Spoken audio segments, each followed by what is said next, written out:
Peace, peace, peace, peace, peace. It is your sister, Rue Lisa Temple, beautiful upstate New York, Hudson Valley. And as you can see, I have a guest. We are here in the healing chambers, and I'm so excited to bring Brother Almal to us today.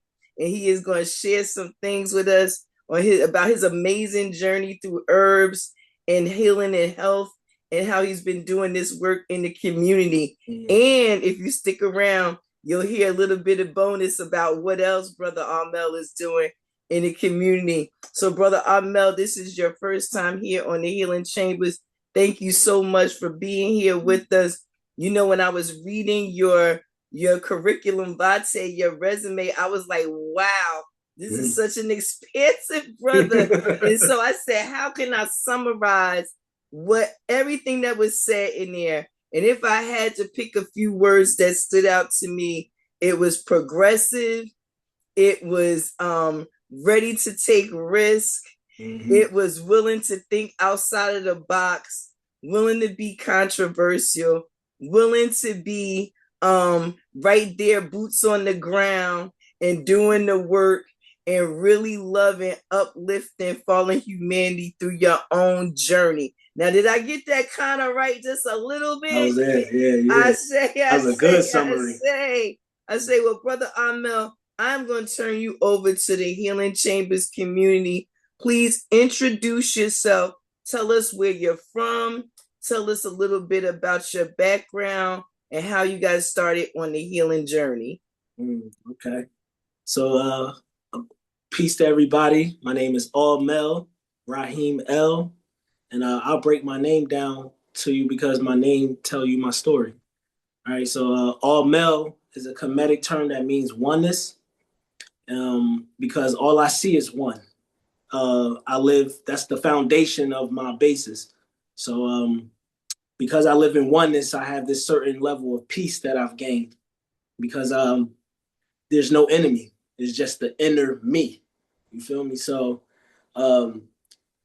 that keeps me stable. That keeps me on my mission. And Rahm means the woman's womb, the portal.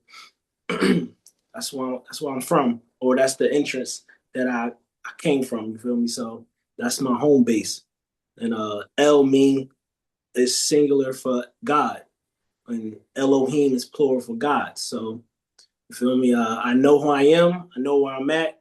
So that means I know where I'm going to get back to where I need to be.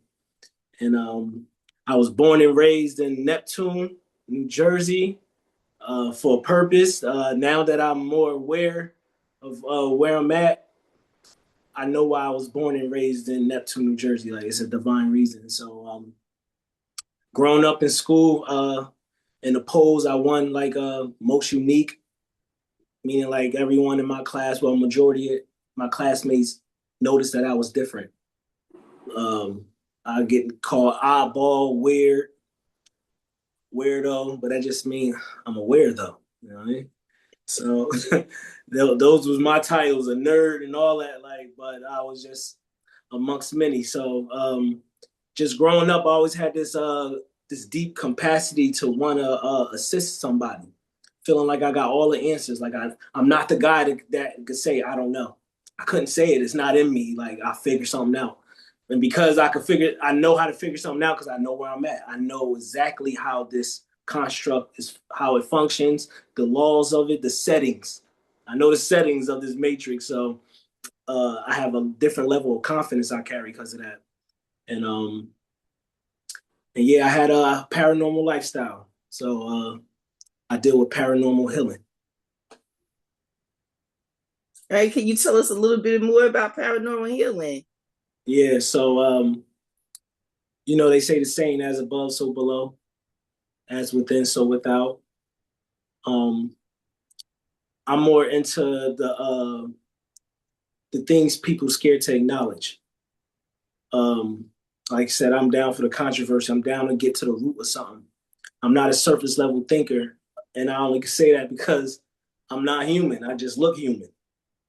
Okay. All right. So my mission was for me to become ascended master, but I can't go a certain level because I've done so much damage on Earth in my past lives that I need to, you know how everybody dealing with trauma suppression and they going back to their childhood trauma to release, to let go, to let grow. I'm Yes. dealing with trauma from like ancient times that's stopping me from my spiritual development. So I Mm-hmm. chose to come. I came back many times to change stuff, but it didn't go right. Every time I try to help the humans, they worship me, and then they create politics and religion and dogma and war, and it always folds. So this time I gotta come to be a regular degular person, be amongst the many, and play a character like that, and go in from heal from within to get back out to where I need to be. So I took form of a human, and I came here at the age. This person was only 5 when I came here. Okay. So and and yeah, when you get in the body, like I knew everything, but once I got in the body and integrated, the body is so polluted and damaged, I lost my mission integrating with the body. So I had to go through the trials and tribulations of PTG, what we call post traumatic growth. No pain, no gain. So I had to go through pain to get to my to back to my mission. So and everyone's doing that. That's everyone right now. We just don't know where we at. This is a healing. This is a healing place. You come here to purify your soul. If your soul was out there in the cosmos doing its business and you became dense and heavy, you come to this part right here and you cleanse yourself clean. But you got to hop in the skin to heal from your sins. So that's why skin and sin it's just got a K in there. But you got to hop in skin to remove all your trauma, your dense trauma. So you just gotta know where you at. Once you know where you at, you know, matrix mean uterus. You know, that's the etymology of matrix, it means uterus. So once you know you're inside of a egg, then that means you're not even born. You're still a fetus. And then once you get that understanding that you're not born yet, this is like a limbo state. You're not dead or alive here. You're just healing from something. You feel me? So it's like a pause real quick so you can heal. So we so when you know that you're here, like it change your perception on how you perceive life. And like I have no reason to, you know, be sad, depressed, anxious, anxiety, having anxiety because that's the lack of knowing. Those emotions come from the lack of not knowing where you at. So I don't deal with that. So I'm able to help people more. So yeah, if you got any questions, I'm just Absolutely. Now you know I do. First of all, shout out to Jersey. We got some of the brightest and the best. Ooh, ooh. Jersey, we bring them hot and heavy, and as you can see from all walks of life with all sets of beliefs, that's a very unique perspective in which you look at life and human beings and not being such. So, the obvious question is if you're not human, what you are. But before we get there, I want to talk a little bit more about the actual healing journey. So you said that you always realized that you were a bit different. What is it that guided you towards natural medicine, herbal medicine? okay. My son. My son, when he was born, I told myself I was, we all guys say this. We're gonna be better than our father. We're gonna do what our father didn't do, and I was on that. And one thing I'm like, I can't put my son in school because I've been through the school. I see what they did to me. I see what I learned. I see what waste of time it was. So I'm like, I can't put him in school. So I had to homeschool him. But then I couldn't.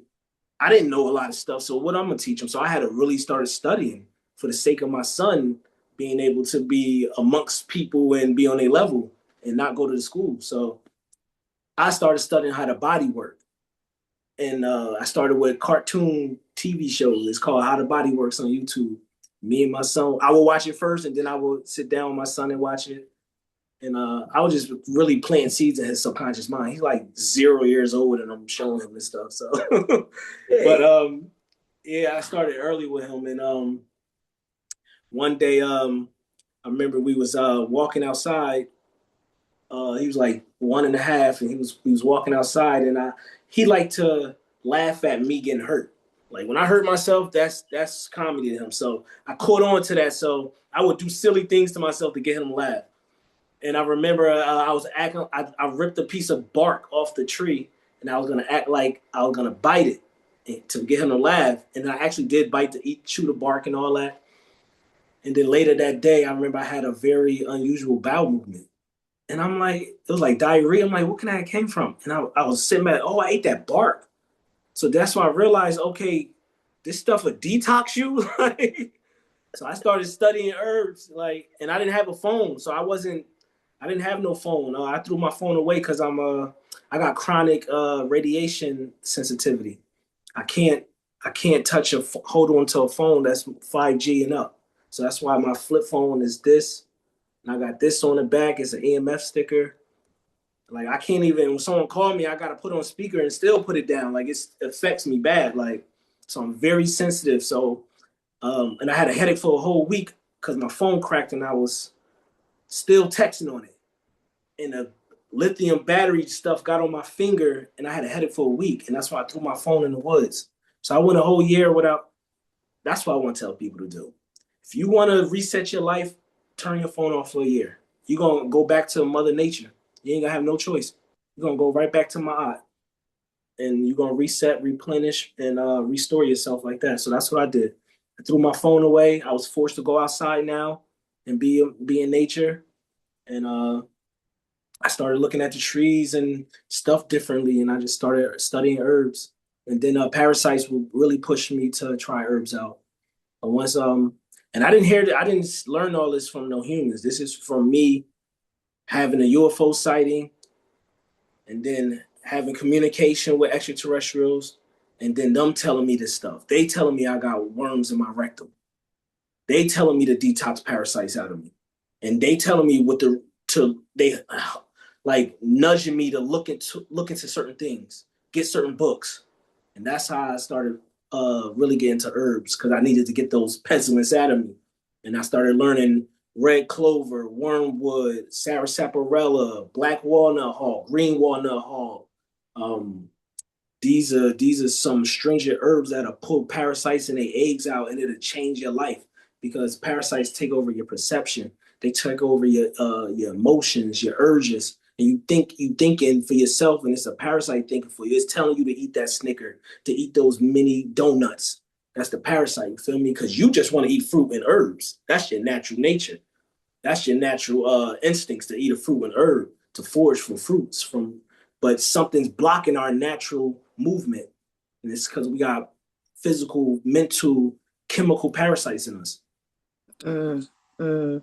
You feel me? So Definitely, definitely. You're saying so much that for some of our viewers, we know that this information is first time you're ever hearing any of these things, but I will tell you that there is a root and there is information out there that speaks to much of what you're saying in terms of parasites and inflammation and things like that in the body. That is a lot of what we see is that people are walking around with congested systems, systems that are working not at 100%.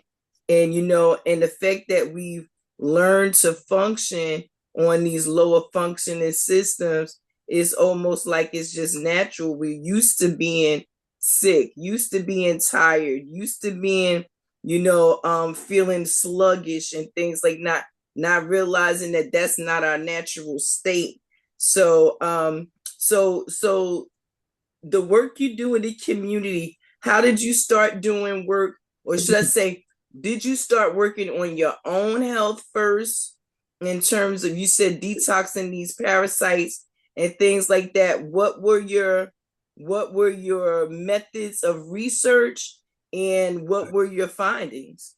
okay, so yeah, parasites pushed me to look into herbs more to remove them, and then once they started coming out of me, I saw them in the toilet. It was a lot translucent. You could see kind of through them, and it was the majority all was dead though. And once I started getting them out of me, I started thinking different, seeing different. I started seeing things that people can't see. It's right in their face. Like, you know how Jesus healed the blind? Like, he like, look closer right there. You see it now? Like, oh, I see it now. And it was right in their face the whole time. You feel me? I started seeing that because when you get the parasites out, you think cleaner. Like, you start questioning things that you do on a natural that you would never question. because it's the parasite living your life for you. So once I started flushing parasites out, I started questioning my toothpaste, the water that's coming out of the faucet, the germs that's in the house. I'm seeing germs floating around in my house when a light pierces through, and it's starting to bother me now. And then I'm doing stuff about it, like I got this new energy to heighten my awareness and better my lifestyle and want to be an alkaline mind approach to things. Like I started just having an alkaline righteous mindset, and that was just by getting that devil out of me. You feel me? So that's what the devil is. It ain't no red hornet beast.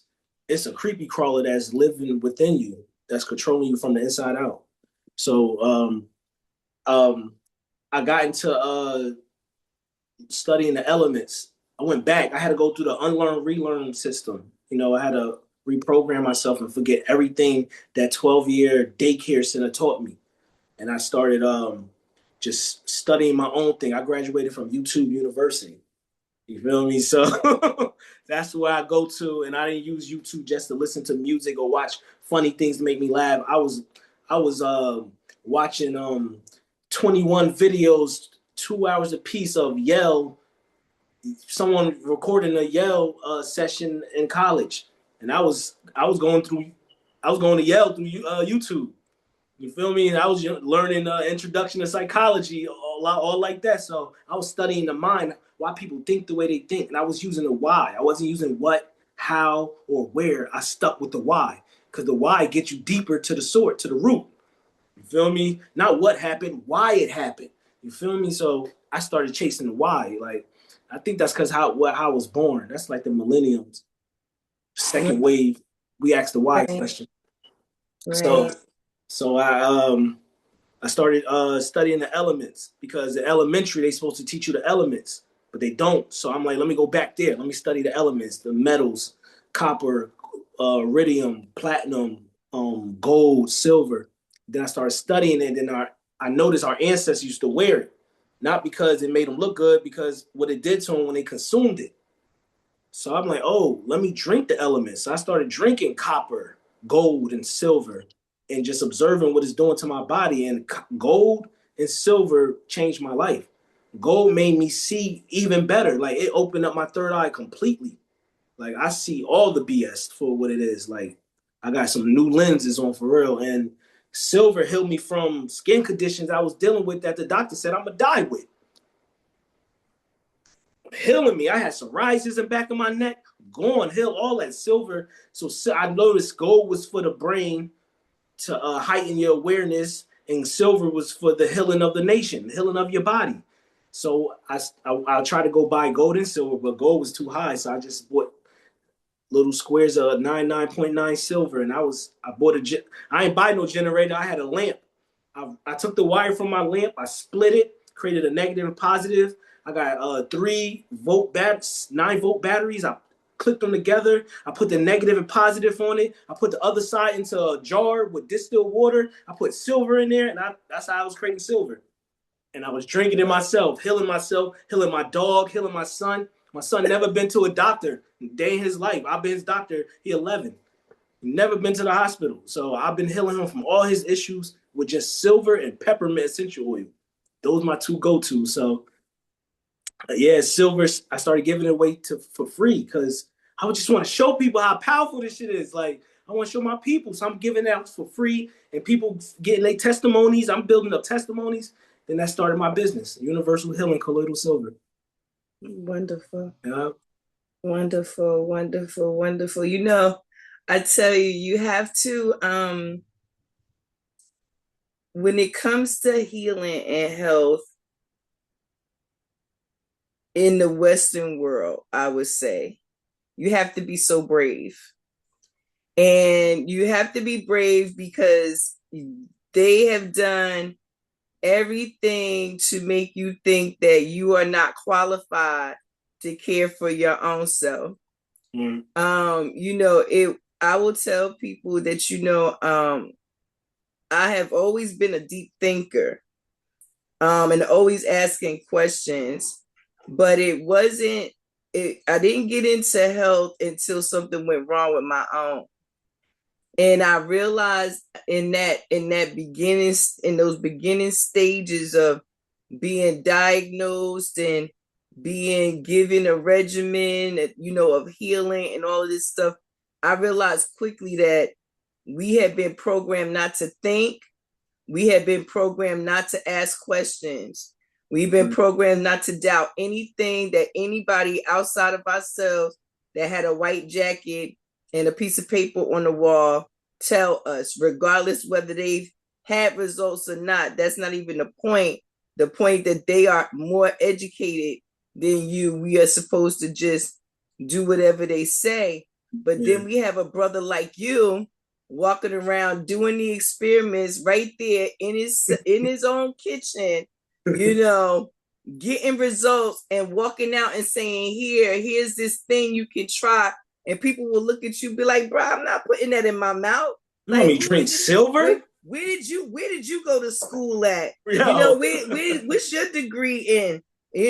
And while we're here, let me just ask you, we do have some very popular and not so, in some very controversial healers in our communities. Did you have any influence by these particular healers, i.e., Dr. Africa, Dr. Sabi, the Queen of Fua, all of these different people who have come along before us and paved the way for health and healing? Yes. First of all, my first teacher was Delbert Blair. Absolutely love Delbert Blair. And that's only because my approach to educating myself was through paranormal activity. And he was a guy that was dealing with alien phenomena and UFOs. So he became my first metaphysical teacher. And he put me on gold and all that stuff. So, but as far as seeing a miracle happen, Dr. Sebi. When I ordered his product, I ordered his Bromide Plus. Now I had on my big left toe. When I was young, we was looking for garden snakes, and my sister lifted up a big rock, and we seen a bunch of garden snakes, and she dropped the rock on my toe. My big toe, my left foot, been black, like charcoal black, ever for like 15 years. And I ordered his Bromide Plus, not for my foot, but just what I studied, what it does. And I took it, and within a month, I looked down on my foot, and it's the same color as my right toe.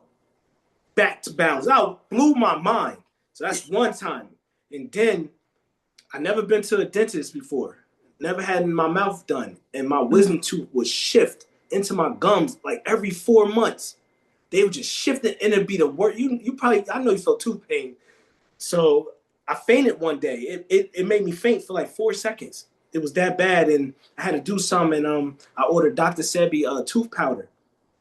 It was a little canister with brown herbs in it, crushed up herbs in it, and I would pour it on my tooth with toothpaste, brush my teeth. And within a month, I woke up one day and I just spit my wisdom tooth out in pieces. It broke my wisdom tooth up in pieces, and I just gargled it out in the morning when I woke up. And now I got like a hole back there now. I never been to a dentist, never. And That's a blessing. And then Yaki. You follow Yaki? Yes, brother. Yeah. That's my other herbal master teacher, and his product helped me too. I had my other wisdom tooth was doing the same thing, and he learned from Dr. Sebi. He had tooth powder too, so I ordered his, and same thing happened. So both my wisdom tooth are gone, and I ain't never been to a dentist. I've been to Dr. Sebi and Yaki. Well, y'all, I tell people we don't diagnose or promote to heal, but y'all heard what he said. For all y'all people running around here with some mouth issues, because we know it is nothing like a toothache that will make you want to pull your own head off. This I know. I can bear witness to that for sure. Yeah. You mentioned more than once, and I have to address it now, that especially since you talked about your influence and Dr. Delbert Blair, you talked about one of the things that really solidified your path to study was your abduction. Yeah. You know what I mean? So you're going to have to share with me in the audience about this. And again, everybody, remember, this is the Healing Chambers. We come in here and we allow people to tell their story. We are not trying to convince you, control you, convert you, or any of these different things. We are just here sharing with you some of the things that our family, friends, members, community of Mawalisa Temple have experienced and what put them on their journey, not only to self-healing, but helping the community heal. So Brother Almal, so far he has given us a fascinating background on how he got on his journey, what he's been doing on this journey. So now he's going to take us a little bit back into part of what you talked about, which was your initial initiation into healing. So tell us about this abduction. But first, tell us where you're from, because you said you've only been in this body since this body was 5 years old. Right. So where were you before and what are you? All right. Well, if you ever around me, you always hear me saying the word God. I say it. I don't go to church. I ain't never been in no church. But I said the word. I say peace, God. Word is bond, God. Like it's a part of my vocabulary. Now, if you flip the word God backwards, what you get? Dog, right? So I speak that language because I'm from the planet or the dog constellation called Canis Major. Right? And Canis Major has planets like Sirius A, Sirius B, Sirius C. So I'm a Sirian. A Sirian is an upright bipedal humanoid werewolf. Okay. We've seen them in movies. We see them on our cartoon shows and ads and commercials. You can't make up something you never seen. I try to do it. I try to close my eyes and create something I never seen before. And I will create something wild. But everything that I seen, I actually seen. Like if I create a monster that got 3 eyes and 4 arms, I seen arms before. I seen eyes before. So I could create that. I could use my, but I had the foundation of it got to be true. So that's how I move my logic. And yeah, so I've been under hypnosis for 4 hours, and I had a past life regression, and it put me in a life where I was a life of a lyran. A lyran is a feline humanoid.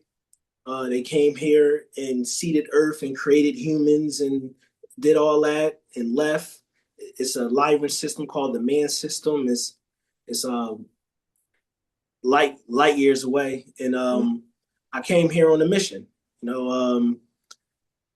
And I'm not just Syrian. I'm more than that. That was just my most recent life. But I'm an Anunnaki, so I really come from there, and the Rizikians and Planet Riz. And to even go deeper than that, I'm really just nothing, acting like something. I know that's right. I'm acting like Almal. I'm acting like a herbalist. I'm acting like I'm really intelligent, and I'm putting on a character. I'm really nothing. If we want to go to the primordial origin, but yes, but like I said, we layered. we are, and again, like I said, in order to go on the route of a self-exploration healing journey, you really do have to be brave and willing to try things that just sound absolutely against everything that we've been raised to believe is right and exact. So what I will say is that I've always made it clear that I knew I wasn't from Earth. And what I meant by that was, and I was very clear, I said nobody is from Earth. Right. You understand what I'm saying?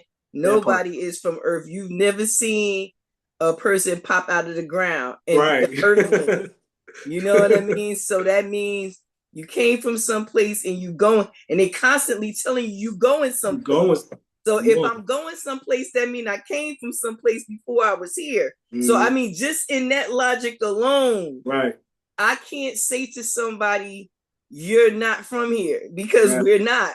you know, and where you resonate to and where you believe you are from, that's an individual Mhm.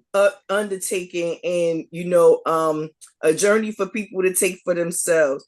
But you did mention an abduction. Yes. So So yeah. tell me about this abduction. Was this before or after you into this body of Almal? Mm.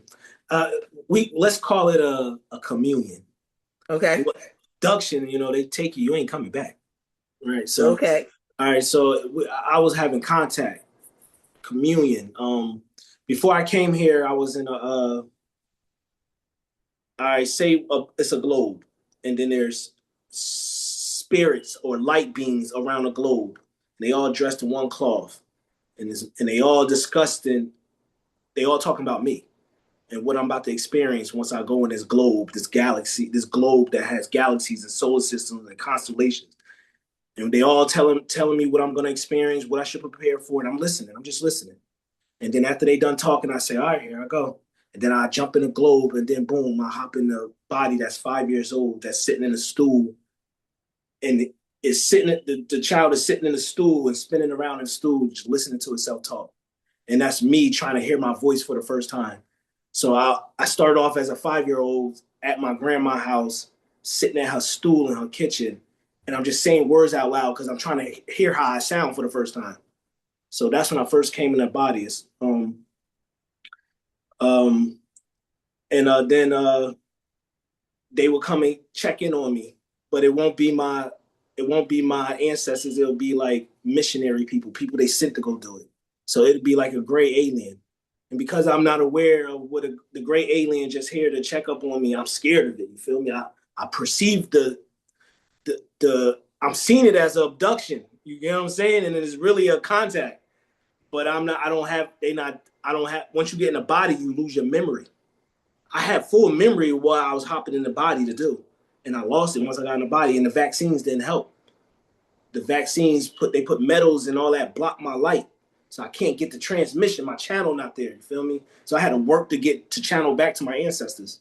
So it's like ET trying to phone home, and so yeah, one abduction. And I put it in my book. If y'all ever want to really hear it, I'll give y'all a quick rundown. I got a few of them, and one of them, I was my mom got 10 children, and so when we have like birthday parties, my cousins come over. It's a lot of us there, and we all just all in the house at my house, and we about to get ready to say happy birthday. I think because my mom and my aunts was in the kitchen preparing the ice cream and cake, and a whisper in my ear that said, "Come upstairs."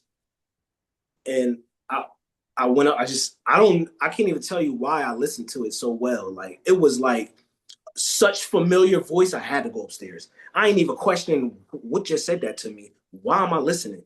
I just went upstairs. Like it was almost like they had control over me.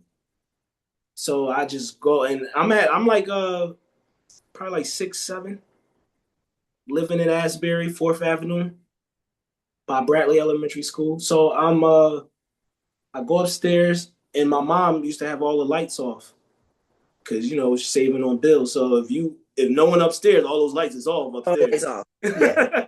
So I go upstairs. It's dark. I go in my room and I sit down on my bed, and the downstairs light is shining through the upstairs and coming through my door a little bit, so I can see a little bit of light coming in my room. So I'm sitting down, and something on this side, out the dark, just says, "Don't be afraid." And I still can't see. I just heard it say it, and I look.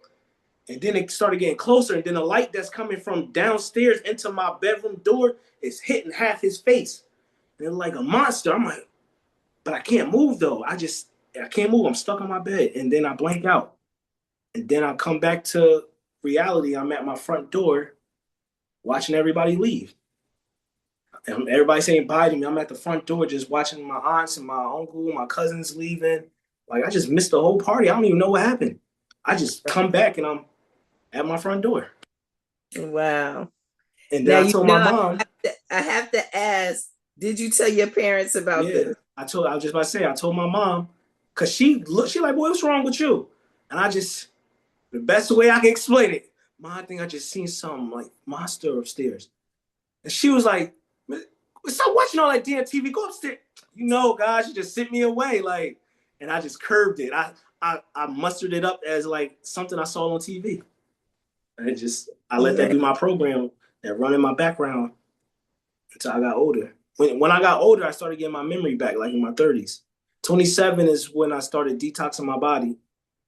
And I started talking about herbs and parasites and a little bit about aliens. But then when I hit 30, that's when I got my mission back. Now I knew exactly what my mission was. So I've been on it ever since. Wow. And this is going on, and I just want to say, sorry to cut your wisdom off.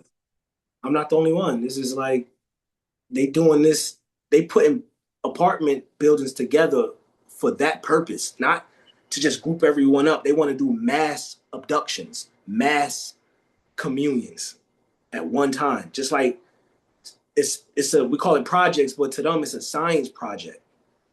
You know what I'm saying? The apartments, it's like, yeah, so they doing that. It's happening to everybody. And it's just, I was able to have this uniqueness to catch it. Like I'm catching them. And like, they're not perfect. They having bloopers. I'm catching them.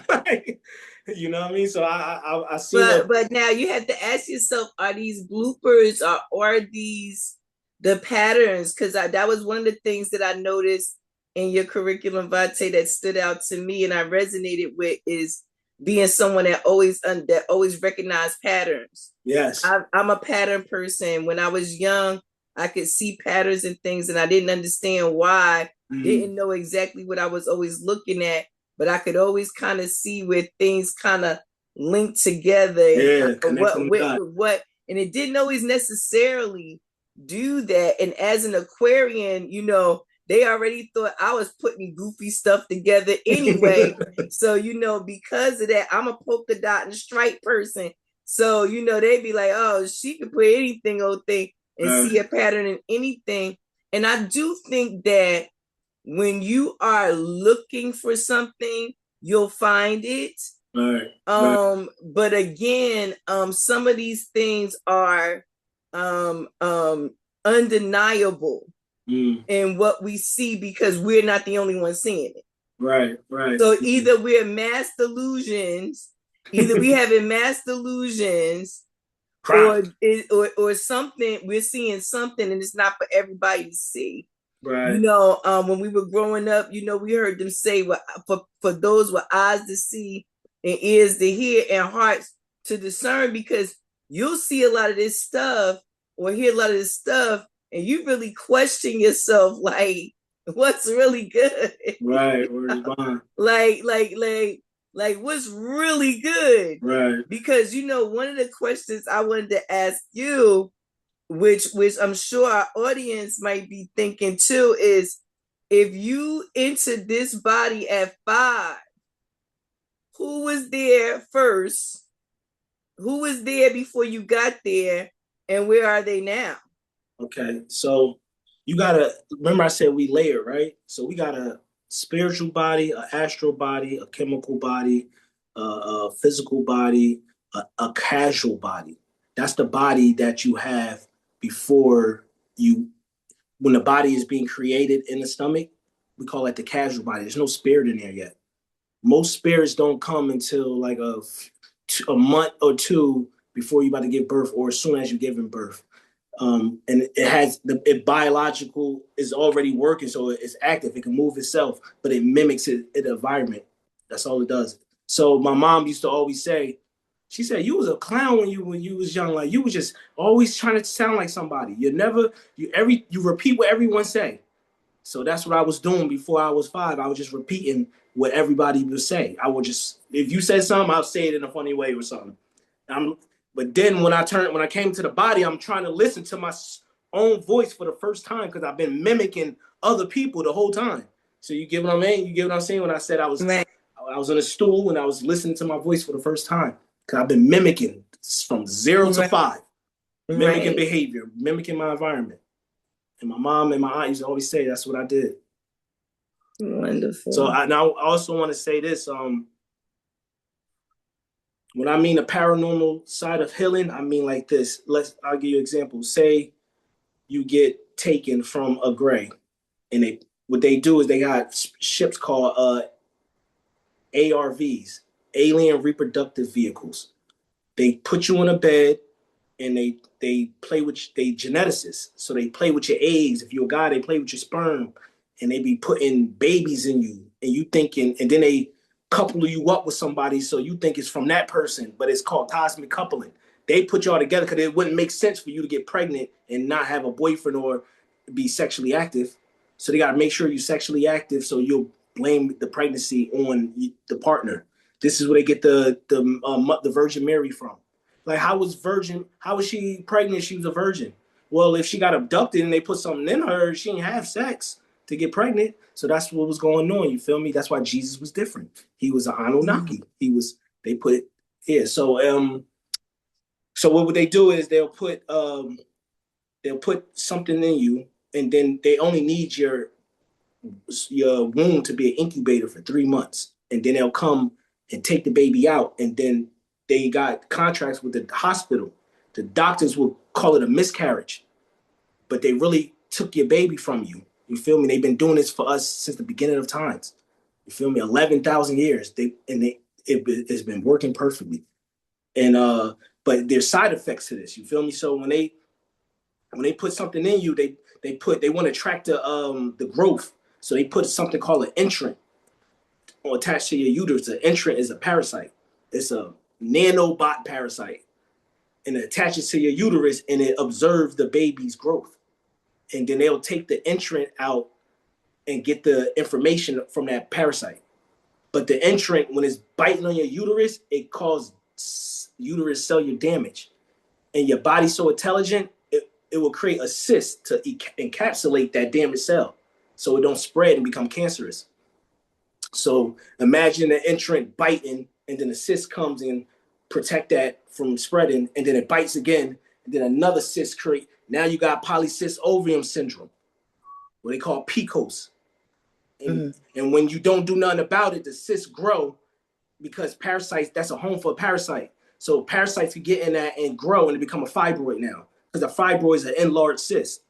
So there's females out here that's dealing with multiple cysts and fibroids, and it's not coming from no regular surface stuff. It's coming from abduction. So this is why I deal with the paranormal side of healing. Once I make them aware of that, they get rid of the cyst. You got to get to the root source. If you never knew it was from an abduction, you're never going to heal from it. No matter what meds you take, no matter what, it's always going to come back. You got to get to the root source. So that's why I call it universal truth. We get to the root, and it's deeper than music.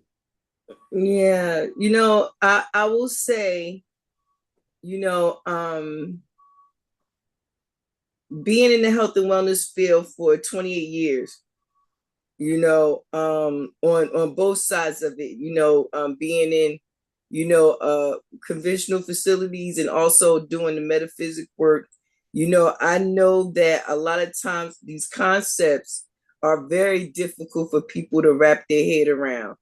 I remember studying Louise Hay's work when I was younger in my studies, and her talking about the emotional and psychological root of every illness. And I remember thinking to myself how difficult it must be to say to someone, you have cancer because you have self-hating issues going on. You got self-reflective issues. Like, the person sitting there with cancer is looking at you like you are out of your mind. Right. You know what I'm saying? Like, I wouldn't wish this on my worst enemy, let alone myself. You know what I'm saying? And so to tell someone that they're responsible, or they can even source out the root of their illness and it not being necessarily something physical,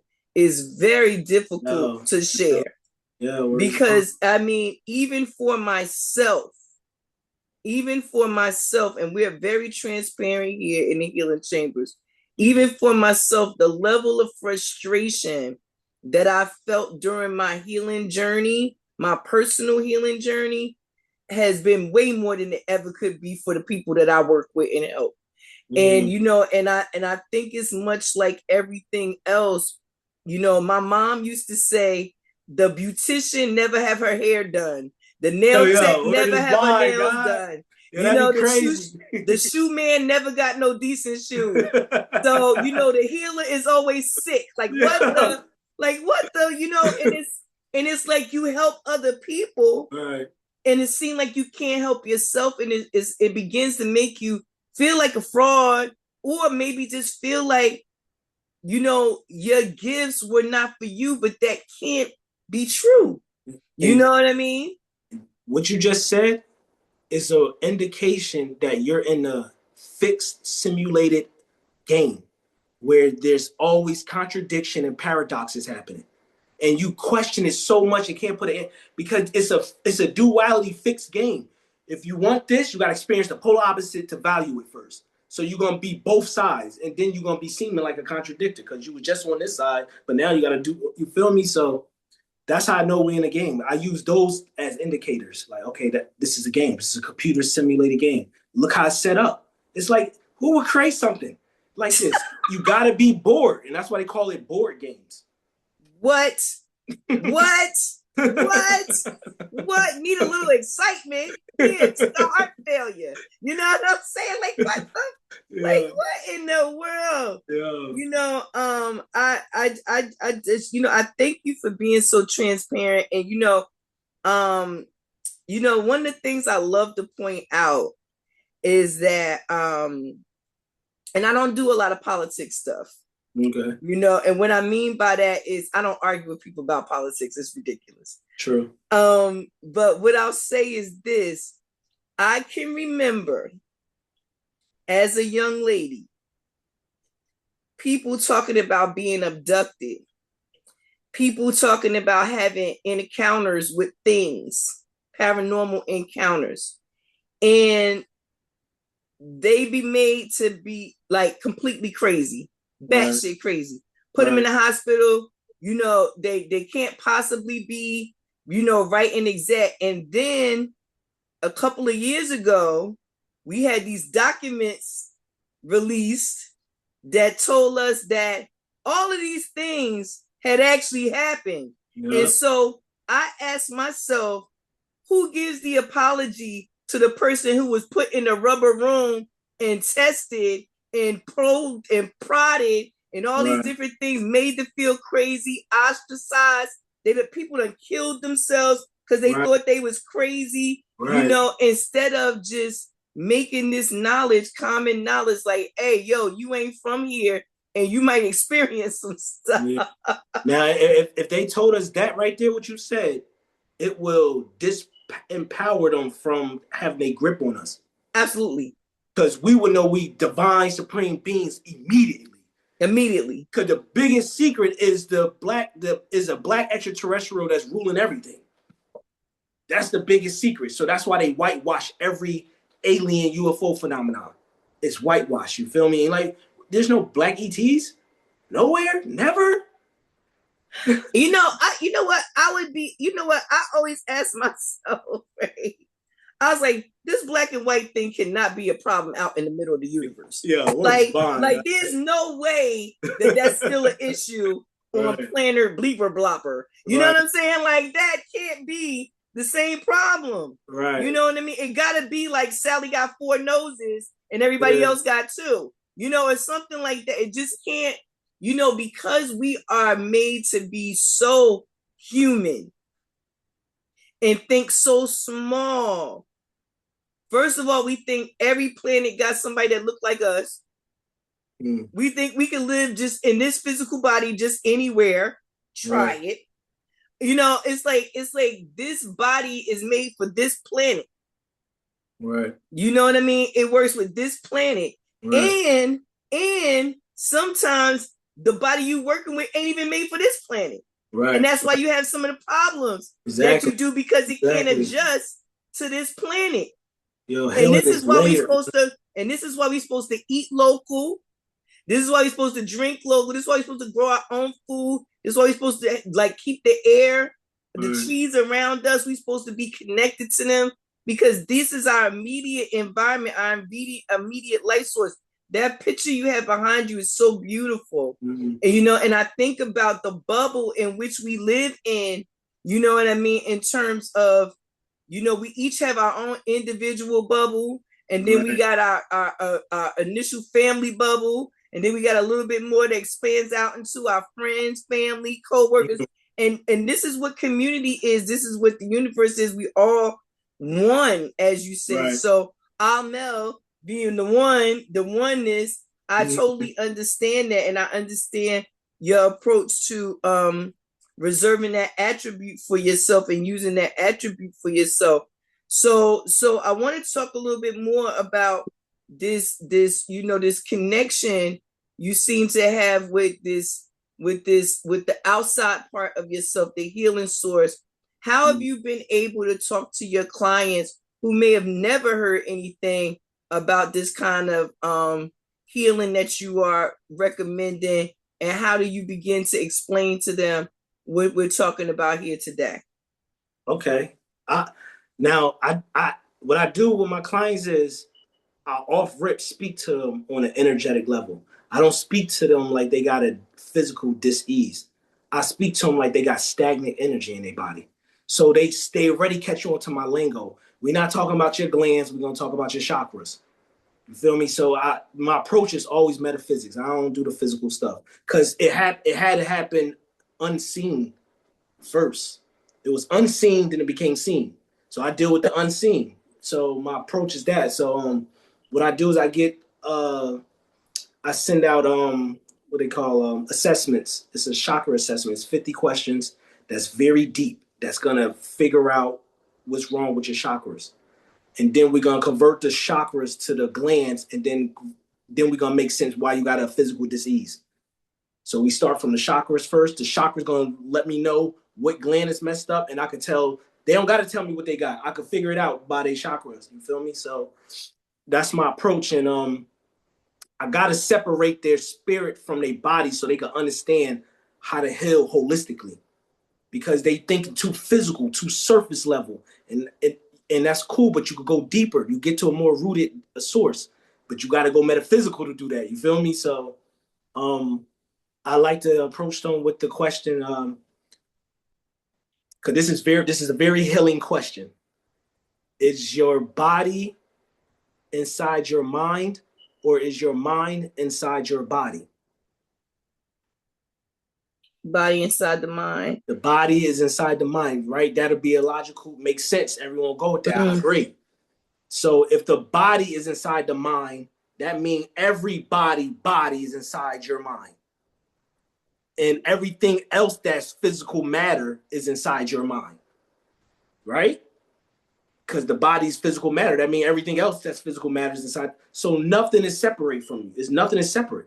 Just because you look different, talk different, eat different, move different, think different, that don't separate that you're coming from my mind. You're still me.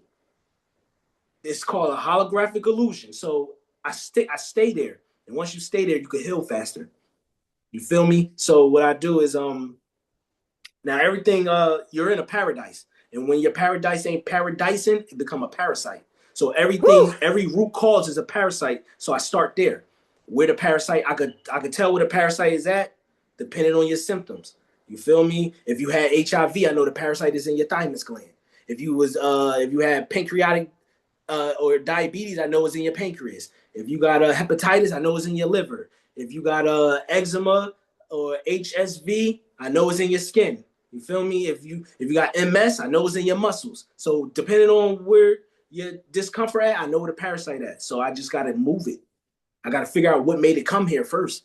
Why did it choose your body? You gotta get inside the parasite mind. You feel me? Because the parasite is your token for spiritual development. Remember, no pain, no gain. So only way you get your gains is through resistance. The only thing that's gonna give you the most resistance is a parasite. They're gonna fuck your body up.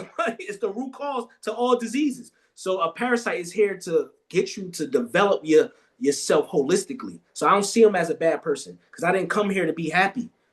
Happy is a resting station. I came here to complete a mission. Mission means problem solving, resistance, having nothing and getting something. So I'm here for all that. I'm here. I embrace pressure, and that's why my suffering tastes better. You feel me? So I see parasites as a reason to grow. So I have a good connection with them. I study them to the core plus more. And I can even break it down like parasite. Para mean parallel. That mean alongside you. And site is like a construction site. Like your body is a site. It's constructed material. So parasite mean alongside the body. That means anything that's alongside your body is a parasite. If an angel want to guide you, that angel is a parasite right now. It's alongside your body. If the ancestors want to guide you, they alongside your body, they're a parasite. We alongside the earth. So we parasites to the earth. Our soul is alongside the body, so the soul is a parasite. Parasite don't mean good or bad, it mean alongside the body. You feel me? So, but too much is all about balance. You see this right here, it shows duality.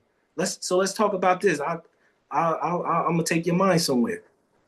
I mentioned earlier that matrix mean uterus, and uterus that mean we in a womb, an egg. So this is an egg, and inside this egg is a construct of duality, up and down, left and right, good and bad, happy and sad, and that duality, that spark creates physical matter.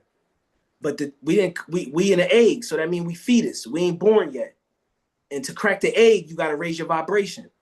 So that means if you died and you died, you ain't complete your goals. You was in a broke relationship. You had no currency. You didn't know nothing about life. That means when you die, your frequency gonna go to the edge of the egg and then bounce right back because it ain't strong enough to pierce through the dome. And then you're gonna reincarnate. Reincarnate means re-entering a car. You re-entering another vessel, another vehicle. And you got to be like Jesus energy to leave here. That means you got to be able to let somebody punch you in the face and you just give them a hug. And like, you just lost. You my lost brother. Don't worry, man. It's all good. You see how Jesus let them drag him to his death? And he allowed it. He accepted it. He embraced it. Don't help me. I want this. Yes, let him do it. And that's the type of energy you got to be on to pierce through the dome so ET can phone home. You feel me? We here to grow. You grow means raising your vibration. So raising your vibration means that's self-love. And other for self, you get self for others, you get points. But the real original love is self-love. Because you don't want to pour out an empty cup. So you gotta tap into yourself 100% to give someone else your 100%. So people scared to be selfish because that's not what society wants you to do. They want you to be kind to your neighbors and helpful. Never worry about yourself. You got to be, they call it selfish. As soon as I think of something I want to do and that my partner don't want to do it, I'm selfish to her. And she make me look bad. And then I become service to her. And I got out of that situation, you feel me? So, yeah, we got to crack the dome. I have a companion who, in Texas, I have a companion who I've studied with we studied alongside each other for about 14, 15 years. And selfishness is one of the things that we addressed early on. And I never forget, he said, you have to be selfish but kind. You know what I mean? And what that means is that you can still want for your brother what you want for yourself, because that was also the message, you know what I mean, that the Christ was here to teach, that energy of, you know, caring for others in terms of caring for yourself, because like you mentioned, we are all one. So caring for you is caring for me. You know what I mean? There is no loss. You know, there is no loss. So when I hate you, I'm hating me too. Yeah. So there's a real, and that's connected to the liver. You know what I mean? That hate, that guilt, resentment, all that stuff in the liver. And it's a lot of us walking around here with heavy liver energy because we weren't taught how to set boundaries as a young person. We didn't learn how to say no. So like you said, that selfishness thing, because we've been trying to be so good, we've in turn damaged ourselves. Yeah. You know what I'm saying? Trying to be good. You know, what did they say? No good deed goes unpunished. Right. So, you know what I mean? So, and this is what I've been teaching people, that the devil is here to make sure you're on your path. The devil is here to transform your values. you gotta be a devil. You gotta be the devil in God. You gotta be holistic. You gotta integrate. You gotta merge. You can't be on a fence. You can't be one-sided. You gotta bring it all in. There's no more playing the fence. There's no more being on just one side. You gotta integrate all to crack the dome, because you gotta gain as much voltage as on both sides as possible to crack this shit. So you got, so that's why my permission slip I use to get people to tap into this is the natal chart, your trilogy, your sun, moon, and rising sign. Those are your superpowers to gain voltage to pierce through the dome. You gave yourself a blueprint through your natal chart, how to function in this age you chose to come in. Or some people volunteered to come in. I volunteered. I wasn't selected, elected, chosen. I volunteered. I heard the call. I was with source. I was with nothingness. I heard the call. Earth need help. I'm like, I'm gonna see what's going on. But I wasn't aware this shit was this real. You feel me? What? I didn't know it was this real. I couldn't stay where I was at. So if I'm here though, so I can't complain. I gotta get through it. You feel me? Absolutely, absolutely. Brother Almal, thank you so much. I mean, being here on the Healing Chambers for the first time, you are definitely introducing the audience to some information that we have not covered yet. And a lot of the reason why is because, again, bringing somebody this kind of information and, offering them an alternative to where their dis-ease comes from, their illness comes from, is definitely, you are in a unique space. But if there was ever a space for that, is now. People are tired of consuming 10, 20, 30 pills a day, and all of them got side effects worse than the thing that you got going on. I'm like, I never found anything so, devious and diabolical than hearing a side effect that at the end of all the side effects, they give you all these side effects, and then they mention the very thing that you're taking it for. So if your thing is eczema, they'll tell you can cause bleeding, and eczema outbreaks. And it's like, well, wait a minute. If it can cause an outbreak, why am I taking it? Like, this is crazy. So I'm going to look good, but my eyes and my ears going to be bleeding. You know what I'm saying? I might pass out. My immune system low. Oh, yeah. And the eczema could come back again. What? It's called karma retribution. Oh, man. Karmic debt. They don't want karmic debt. So they're going to tell you and solely prey on your ignorance because they told you. No, you know what? I don't think they just prey on the ignorance. I think they prey on the fear. That, yeah. That's, and I want to say, because, we've covered that before in here, because we had someone in the room one time who, because we do some open, this podcast here is a result of the work that we do in the community. So when we go out and we do monthly programs in the community, we usually have like little round tables. So we'll have somebody come in like yourself, share, and then we'll have the community be able to ask you questions right there. And in one of those sessions, I remember someone saying, well, fear is just false evidence appearing real.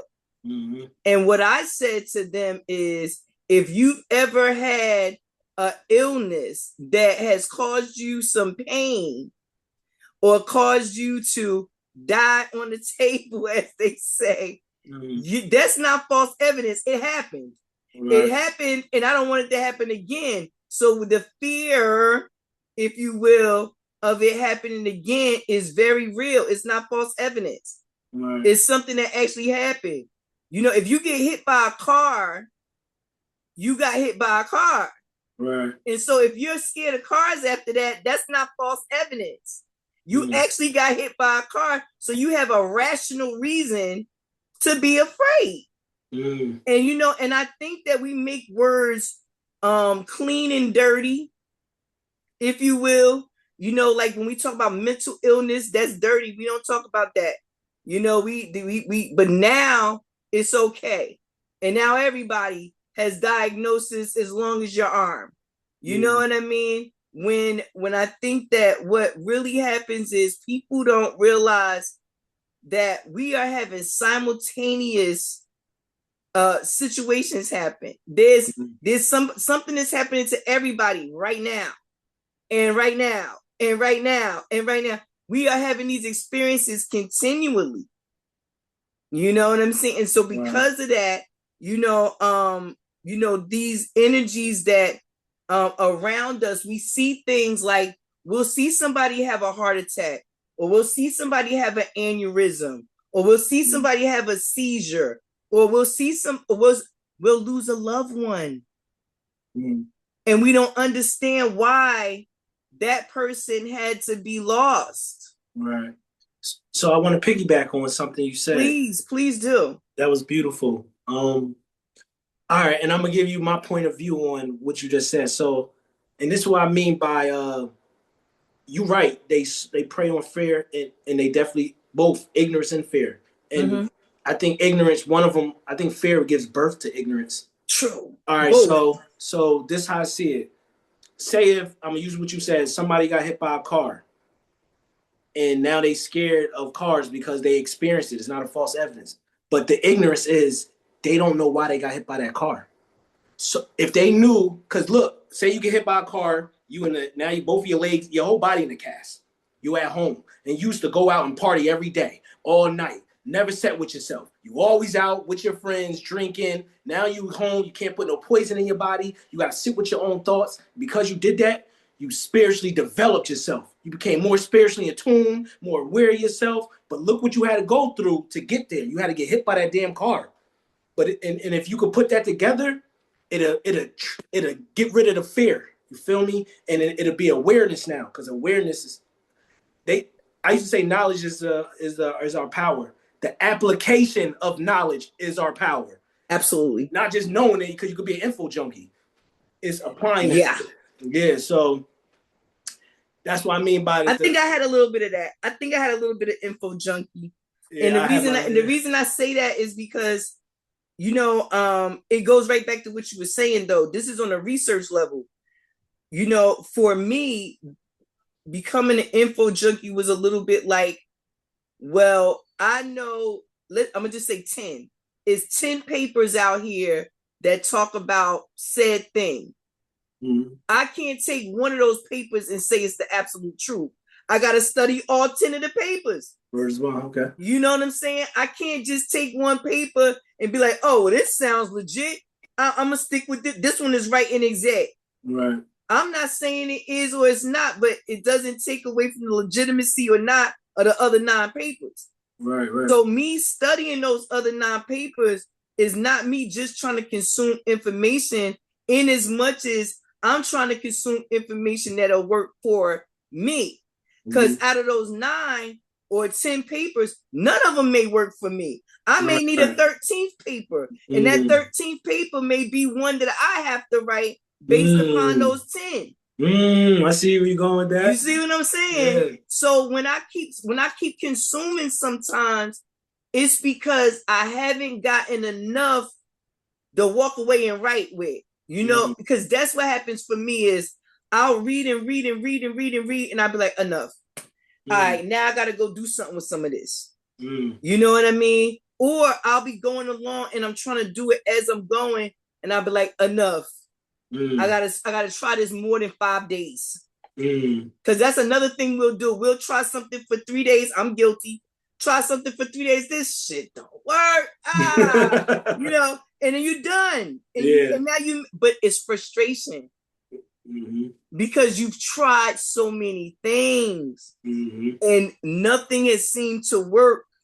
So now you just want a result. So I'll take anything they say. I'll take anything they say.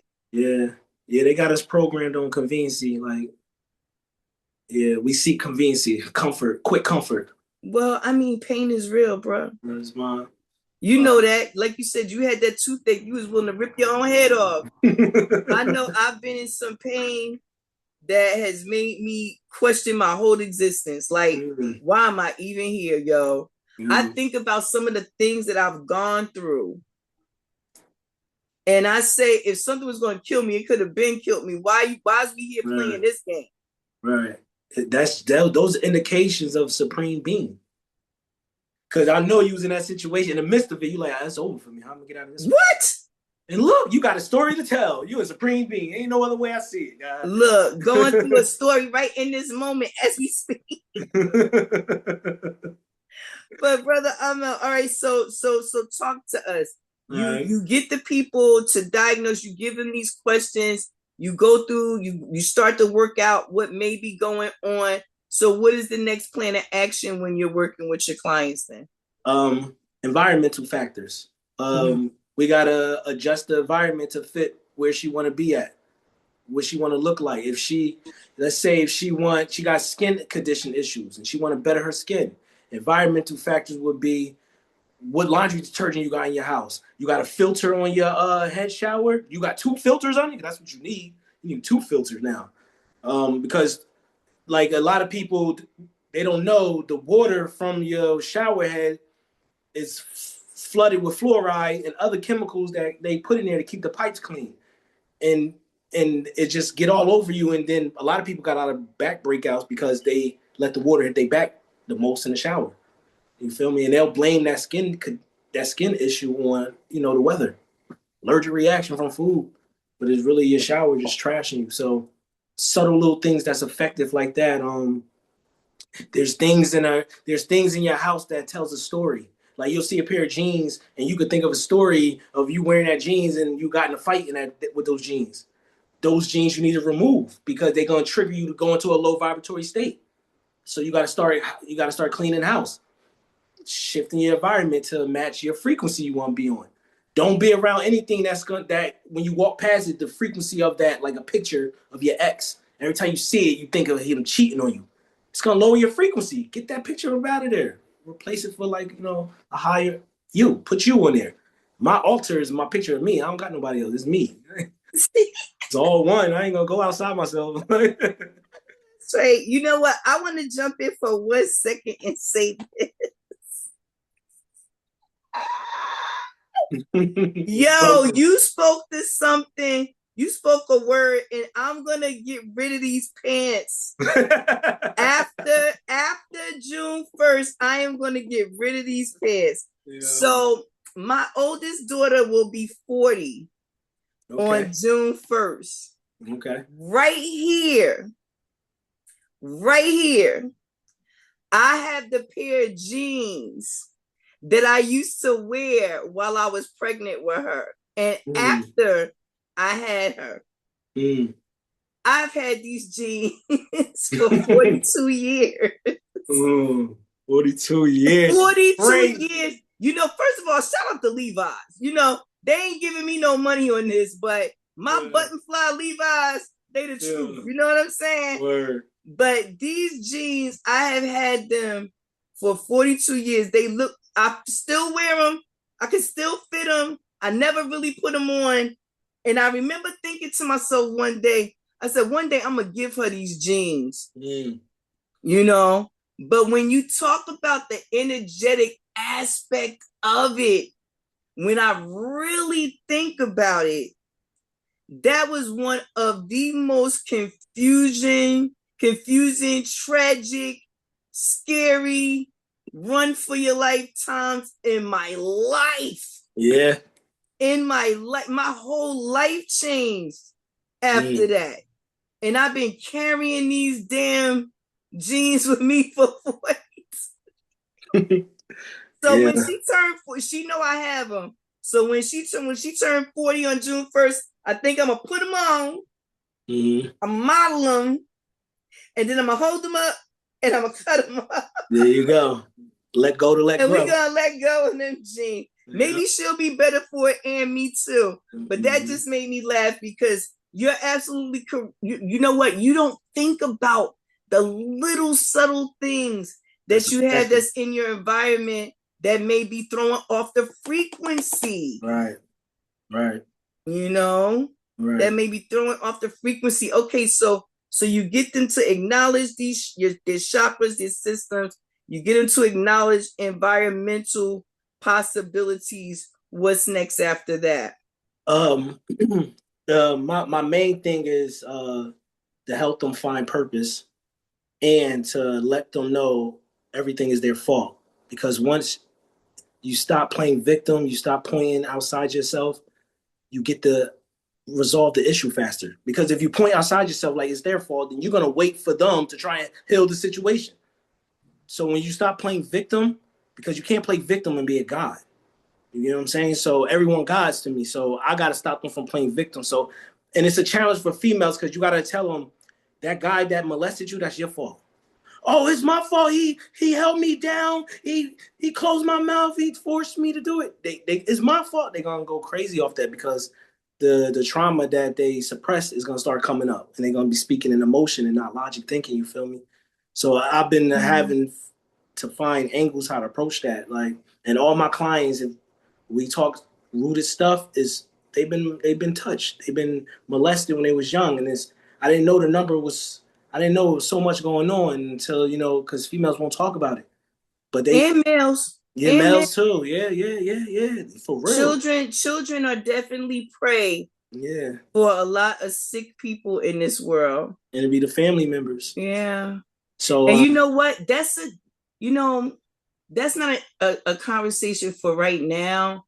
But I did seek to put together a circle of holistic healers that can begin to address exactly what you said, and looking at those type of situations with a different lens. yeah. And so when we get ready to have that conversation, I would hope that you would be willing to participate with us Oh, and, yeah. and talk about ways when we can help our community not only talk about some of these issues, but learn how to now spot them and do something about it. Because that's the thing, is that a lot of times these things just went untalked about.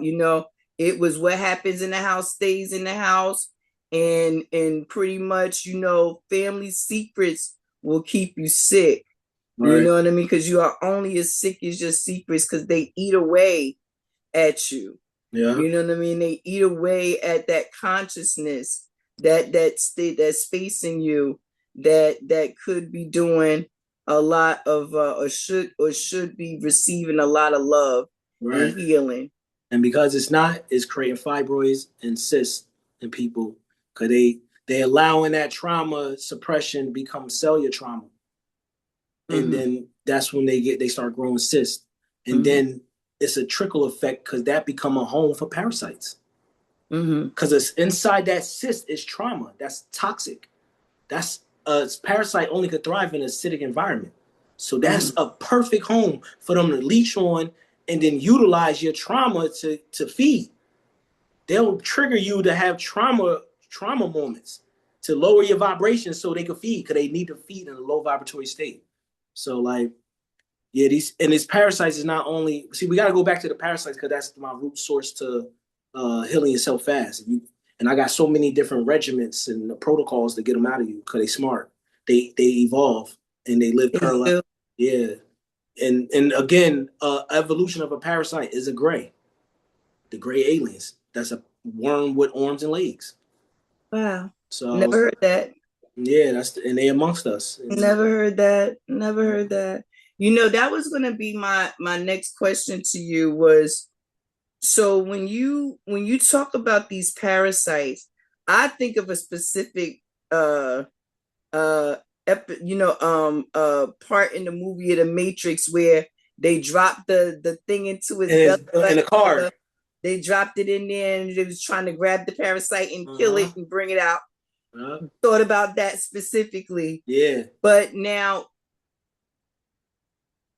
are you saying that these parasites are intelligent beings? Yes. There's so many different types. There's one type that came from space and it came to destroy us because they want to go to war with us because the government was creating weapons that they can't use on Earth. It's like you can't use it here. So they will go out in space and use it, like shoot at asteroids and shit. And they shot at an asteroid that had intelligent life on it, like parasites. Think of like Earthworm Jim. That's where they get this stuff from. And they destroyed the homes, and the parasites hopped on another asteroid and directed it to Earth. And it landed at Earth, and the parasites took the host of animals and started attacking humans. So this is where they get the what's that disease where you're foaming out the mouth with the animals attack you? Oh, the hand mouth, the is it the mad cow? Man, all that, yeah, that was from parasites trying to attack us through animals. And the government not gonna tell us they're going to war with parasites, you feel me? And You know, I'm gonna tell you, this is so fantastical, right? let's get it.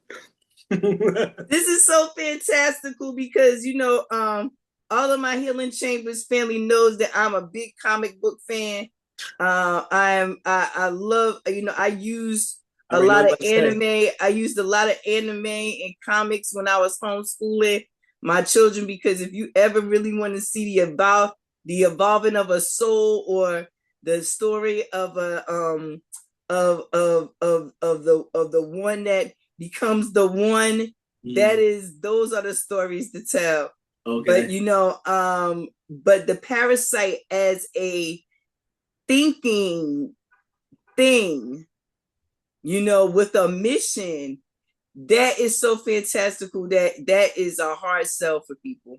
Yeah. That's a hard sell for people. But also, you have to remember, we're talking about a people who sometimes people don't think that regular animals, cats, dogs, birds, or whatever, have any consciousness at all. Right, so to think that a worm or a parasite has this ability to attack something, or to learn and to grow, is, for some people hard to wrap their mind around, but it's really not. I can remember as a child, my dad would give us, like, once a month, he would mix up this little concoction and give it to us, because he said it get worms out your body.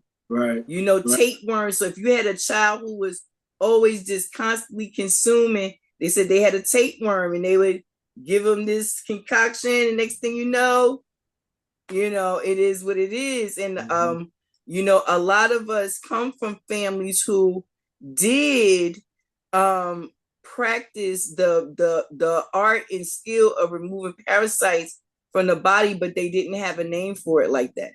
Yeah. And they didn't really have a way to explain it.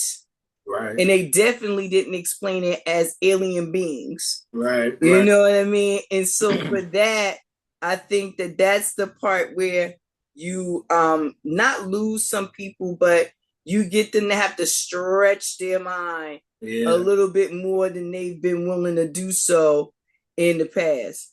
Right, yeah. And I think they can handle it now, because 10 years ago, when I was saying this stuff, they ripped me. They tore me up. Oh, yeah, I'm sure.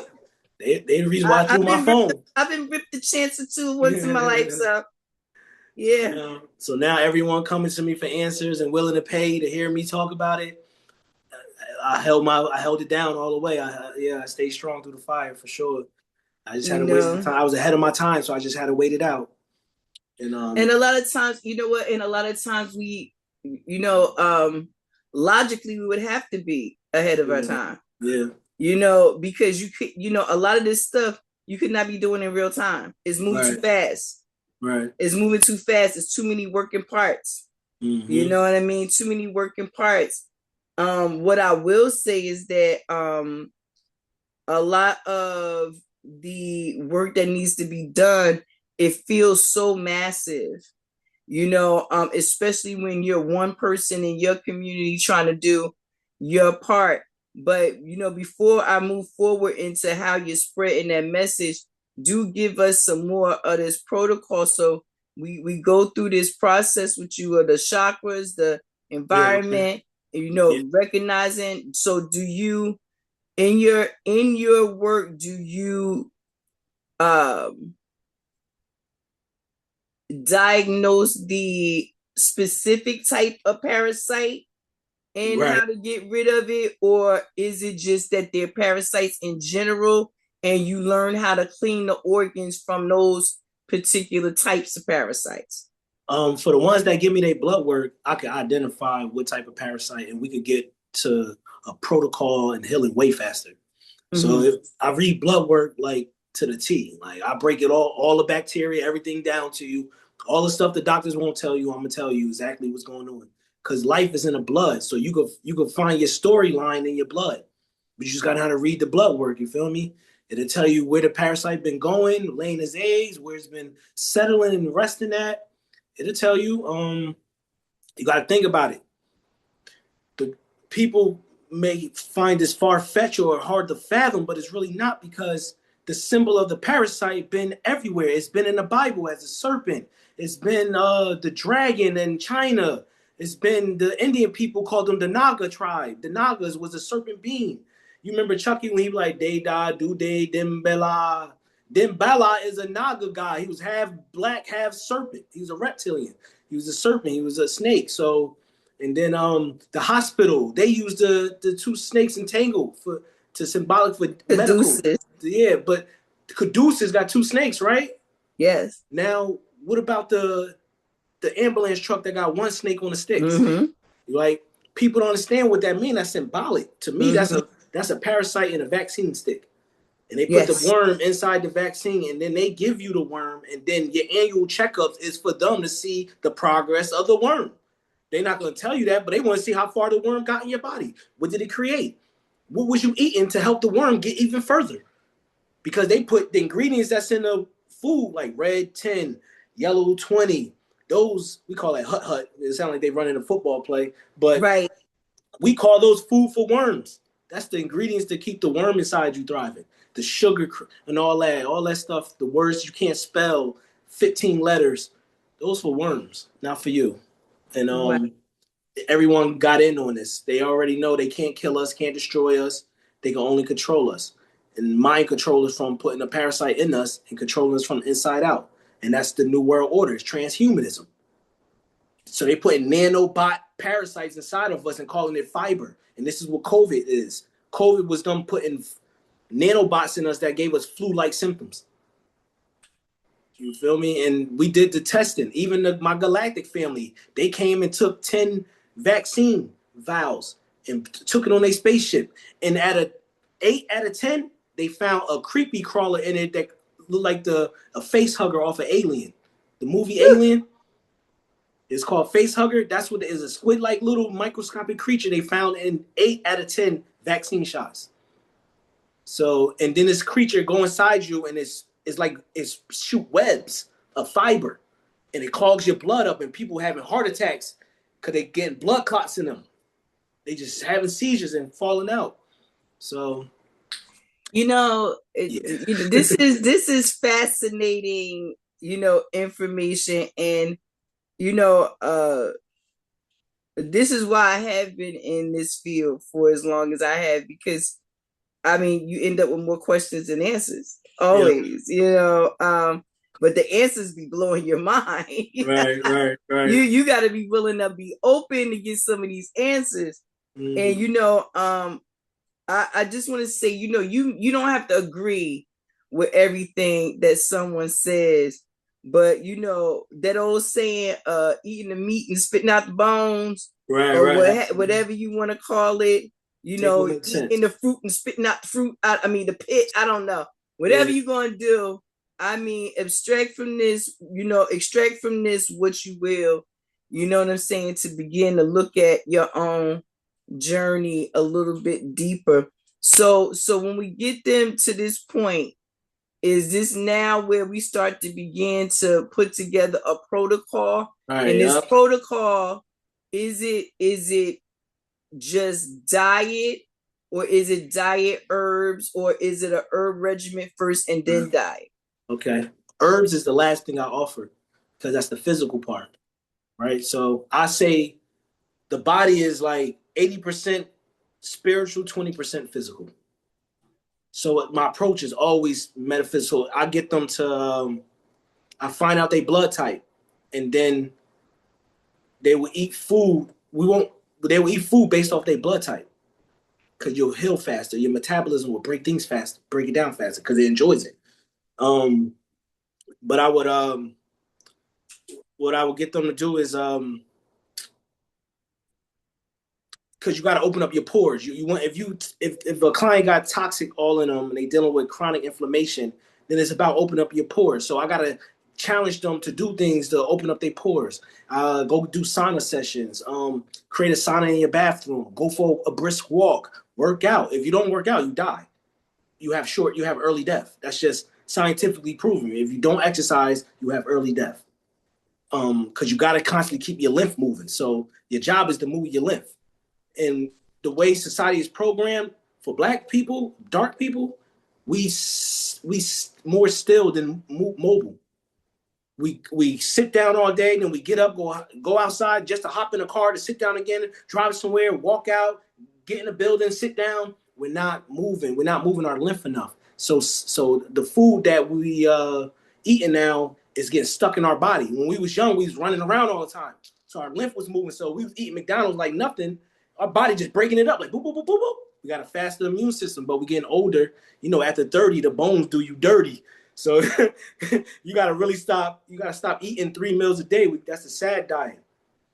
Standard American diet, breakfast, lunch, dinner. That is to turn you into a ignorant slave. It's to clog you up, to make you obese and make you not know who you is or how to heal yourself. So you just become a lost slave. We call them walking zombies. So you got to eat 1 meal a day now. That's the safest thing. And try to eat every other day. And keep your pores open. That's the saunas. Sweating is it right now. That's key. Open your, so you could become a better channel. You could, if you release all this toxin out of you, then the light will hit you different. Yes. You feel me? You release that metal out of you, because metal bend light. It blocks light. So when light come, the metal make that shit go back out of you. So you got to remove the metal. And parasites like to hide behind metal because it's hard for your immune system to detect them if they hide behind metal. So they purposely put metal in our air, on our food, to help the parasite thrive in us more. It's all about making this parasite do its thing. They created it in the lab. They got to make sure it's thriving. It's the only thing that's keeping them safe from us taking over and becoming supreme beings again, is the parasite. Now, the spiritual element of it would be, we call it the devil. The physical element of it is a parasite. You feel me? So you know, there's definitely power in taking back your health. Yeah. You know, and beginning to feel like you are understanding the body you've been walking around in. I know that was one of the things for me, is that I said, you know, I truly could relate to being in the body and not realizing you're in it, being on autopilot. Mm-hmm. Because, you know, you don't think about how anything works until something goes wrong with the system. Right. You know, and so, you know, you don't think about your lungs till you have some breathing issues. Right. You don't think about your heart until it starts skipping or stop, or you know, and again, like you said, you don't worry about them bones till you start to feel them. Yeah. You know what I mean? But think about all the things they do to damage our bones before we get to 30. Word is bond. You know what I mean? It's so much that's done to us to damage us before we could even figure out who we are. Yeah, yeah. So I think that now, if you wanted to ask me what part of the game that was, I'd be like, that right there that's diabolical. Right, yeah. You know what I'm saying? I give you something perfect, right? Put the knowledge of how to let it run perfectly in there, but I'm gonna give you everything to mess it up before you figure out what I gave you. Yep. You know what I'm saying? It's diabolical, yo. Diabolical. So what I do is, people want to take something to remove something, but I don't do it like that. First, you just gotta stop doing what's caused you to have the problem in the first place. So we remove that first before I give you herbs. We gotta remove things that you've been doing on a regular. It's like a program that's running in your background that's undesirable and it's constantly keeping you sick. So I gotta identify that. So I gotta question them to the T. Like, how do you wake up? What's the first thing you eat? How often are you on your phone? Do you have rubber on your phone? Because radiation poison act like flu-like symptoms. And they tell you in your settings of your phone to make sure you have a thick rubber that blocks radiation. And they tell you don't hold your phone in your hand, keep it 3 millimeters from your torso, and use the handheld speaker or headphones they provide. They basically telling you don't hold your phone in your hand. So that's why I don't hold phones in my hand. Yeah, and I don't do headphones either. Yep. So headphones, you know, my ears are very sensitive. Mm-hmm. So my thing is the unlearn relearn process. We gotta start removing things out the house, and then I start giving them the herbs. Like the first thing I work on is your kidneys, because if your kidneys, that's your filtration system. So if your kidneys not working, you ain't gonna never get a parasite out. So I open those kidneys up first, and then we go to the liver. You feel me? And because the liver is the manager of all the organs. So once I get the filtration right, I go to the liver, see if the liver good. Once the liver good, then we start going to the depending on what you're dealing with. You feel me? We're gonna if you gotta cleanse the blood out. If you got diabetes, we gotta hit that pancreas and get that fluke worm out, because the fluke worm is normally one that goes to the pancreas, because the pancreas store wood alcohol, but alcohol break down the sugar, and parasites love sugar, so it goes to the pancreas. And it's an island on the pancreas called the islets of Langerhans. And it's 3 hormones that live on the island. It's an alpha cell, a beta cell, and a delta cell. And a beta cell creates insulin to lower blood sugar. So when a parasite go in the pancreas and get on that island, it eats the beta cells because they lower blood sugar. Parasites love sugar, so they got to take the beta cells out. So beta cells create insulin. So that's why people have insulin resistance when they diabetic, because the parasite eating at your beta cells, and they call it diabetes. It's dying betas. Dying betas. Your beta cells are dying. And this is them putting the truth right in your face and preying on your ignorance. Right. and you know, and preying on the fact that, again, we're set in a situation where you don't have time to be sick. Word is bond, God. What you mean you got time to be sick? For what? I can remember the day of my health crisis. I got up, knew that something was wrong with me. I knew something was wrong with me for days. Got up anyway, got my babies ready, set them up for their day, and then I'm out the house and I'm out here walking through like 3 feet of snow on Elizabeth Avenue, and I cannot breathe to save my life. Like everything is spinning like this, and I'm still walking because I'm gonna be late for work. I'm gonna be late. That's all I kept thinking was, I'm gonna be late for I gotta go with. Got on my front seat, laid there until I had to get myself together. Finally, drove all the way to New York. Sick as you can believe, yo. Passed out driving through the tunnel. Ended up on the other side of the tunnel, perfectly parked, with someone tapping on my window. Wow. Like, are you okay? Wow. I was like, where am I at? I didn't even know where I was at. But you would think that would have stopped me, right? Right. What's up? I said, I'm okay. Drove to work, punched in, had somebody tell me that I looked like I was death froze over. Called my mom. My mom said, you got walking pneumonia. And I was like, nah, I'm okay, Mom. I'm fine. You know, I just think I got a cold that got out of hand, you know. Drove all the way back to Jersey. So let's just say I took the whole day and prolonged it. Didn't have no time to be sick. Right. You know, I didn't have no time to stop. And that's what I think they count on, is that they count on the fact that you put out so much that is so little attention that goes to you. It gets to the dire state, like you said, when you got hit by that car and now you're in a full body cast, you can't go nowhere. Right. Your body said you're gonna pay attention. Right. And you're gonna hear about this mission that you got when you hear it. Yep. You know, I think that when we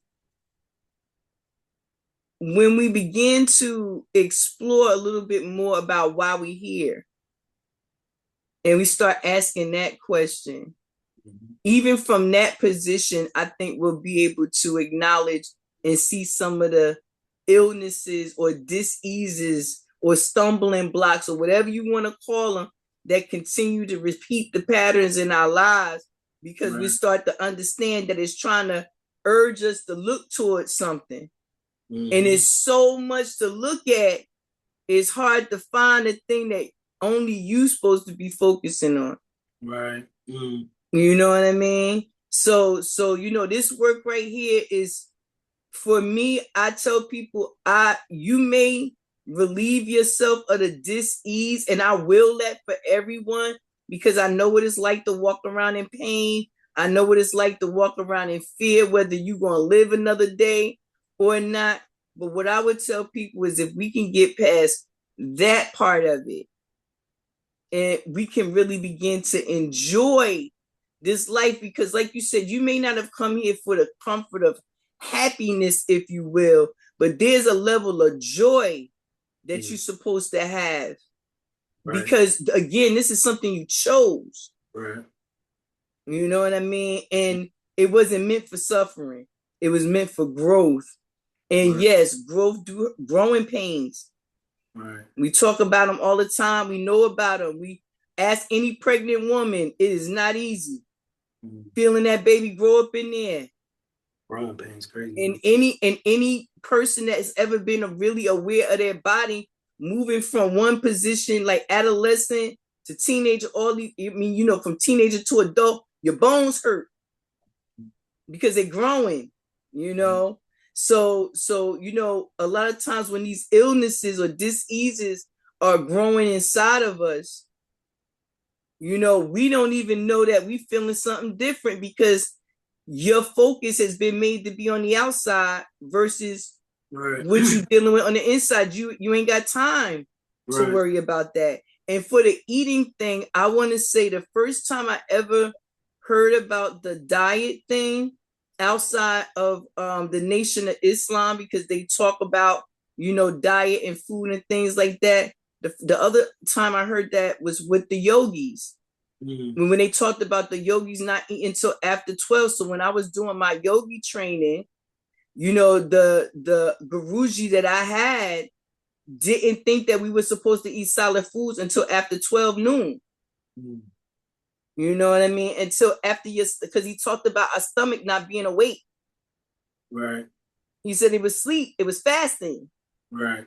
You know what I mean? And so when you wake up and you just gorge a bunch of food in it, it's like you just slamming all this stuff down into a dark room, basically. It ain't even turned the lights on and brushed his teeth yet.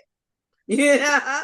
And they tell us, like I said, they never lie. So they tell us how they destroying us. They call it breakfast. That means break fast. They want you to break your fast to throw you off your circadian rhythm, your internal clock. They said the quickest way to get to their mind is through their stomach. So they attack us through food, chemical warfare. Absolutely. So that's why I said eating once a day or skipping a day or growing your own melanin excellence, growing your own. But I also wanted to say, when a person having like dis-ease, is to me, it's the soul trying to speak to you. Could the soul speak to you through discomfort?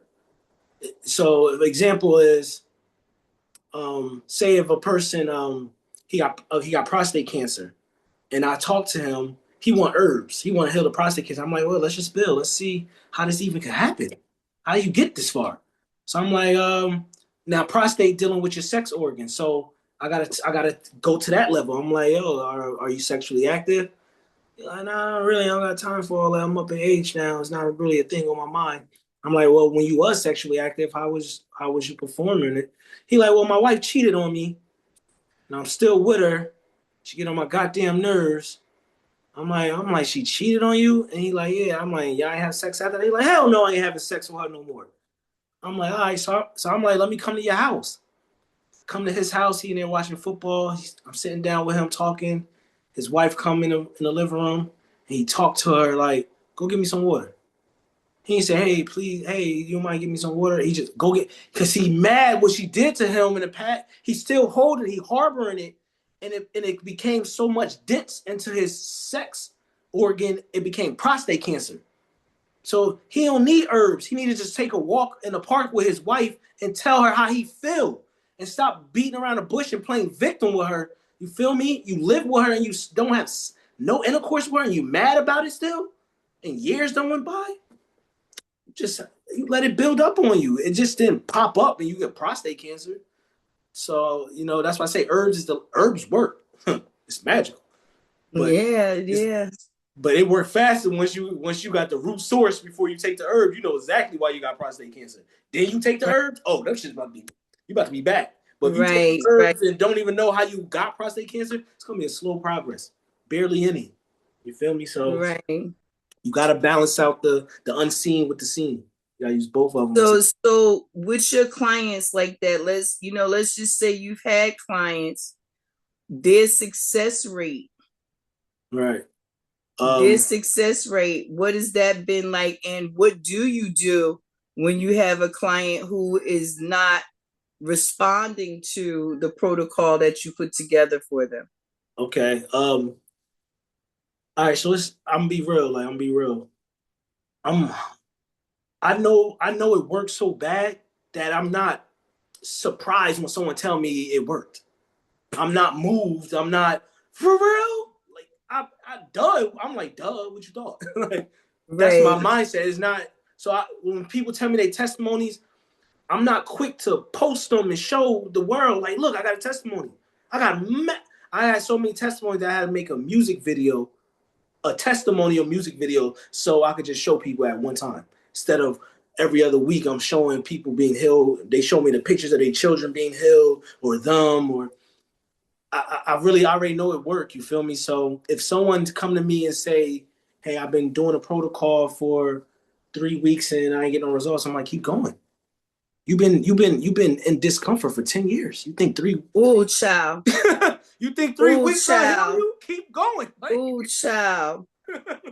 Oh, child. keep going. I want to say though, because I always speak from all sizes, and for me, I remember the very first time I gave testimony after experiencing a health quickening. I remember saying to someone with full tears,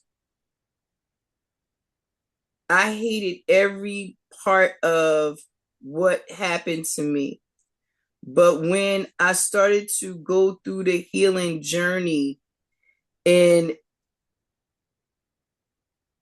see all the things that illness began to reveal to me, not only about my body, but about the way I thought, the way I ate, the environment I was in, the way that I was raised. When I realized that health issue was an opportunity to explore and really know myself, it changed everything. Mm. It changed everything because I realized that I had been walking around in a body that I knew nothing about. And I also realized that there was more to me than what I knew. I'm having a lag, I think. I think we're starting to have a little lag. A little something. Yeah, it was a little lag. That's okay. You good But now? but yeah, I was definitely saying that it made me start to look at myself different. Okay. And made me realize that, like you said, I was multi-layered, Mm. and that it was a bunch of lessons I was here to learn. And if I and not only that, not only it was a bunch of lessons here for me to learn, I looked at it like this: if I gotta be stuck here, I might as well learn as much as I can. Right. If Right. I gotta be here anyway, if I'm gonna wake up every day here, I should be learning something about here, Right. and me in the here, and Right. me in the now. Right. So that's what kind of keeps me going. But I definitely know what it's like to experience that frustration and be like, well, I'm doing this protocol, just like you said, I'm doing everything I'm supposed to do, and I'm still not seeing results. Like you said, it's been a long time. Yeah. It's been a long time, unaware, Right. Unaware. Yeah. because you don't even know how long it's been going on. Right. Right. You And know, and so yeah, and I would tell them, like, what else are they doing? Who are they talking to throughout the day? What energy are they expressing or giving out? Like I see when if they say, yeah, this lady got me mad for the day, she had me pissed off all day. I'm like, that's gonna stifle your healing. Healing is being in the dark. The light reveals, darkness heals. So you gotta be in the dark, you gotta be in solitude, you gotta be with yourself, by yourself, around yourself, and you can't be in no one's face trying to heal. You can't be on a parasite cleanse trying to go and party and stuff, hang out with your friends in group settings. You got to be by yourself. So you can't. I don't talk to nobody when I'm detoxing. I don't talk to anyone. I want this to be fast. I want speedy God healing. I want God speed healing. We deserve that. We deserve. If we've been in this game for mad long, we deserve cheat codes, escape Yeah. routes. We Yes. deserve it, yeah, and they are here for us. You feel me? So yeah, and then so if they tell me that they having issues and we adjust it. I make them go harder, drink more water. It's something they if it's not working, I mean they missing something because it works. So I got to figure out what are they missing instead of feeling like, damn, I think I just failed them. It's never a failure thought. It's like, okay, what are you missing? Let's figure it out. Let's talk again. Let's rebuild. And because I've seen so many testimonies. I heard someone from HSV, and that's something they say you could die. You gotta die with. And I healed someone from herpes. Feel me? I healed someone from being diabetes. I healed someone from being schizo.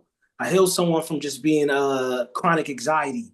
Um, just yeah, like I healed so many. Not I don't heal anyone. They heal themselves. I just give them a blueprint that they forgot about. I'm a good reminder. I'm a good brother. I like to remind you. Like this not nothing new. You just forgot. I'm just gonna remind you.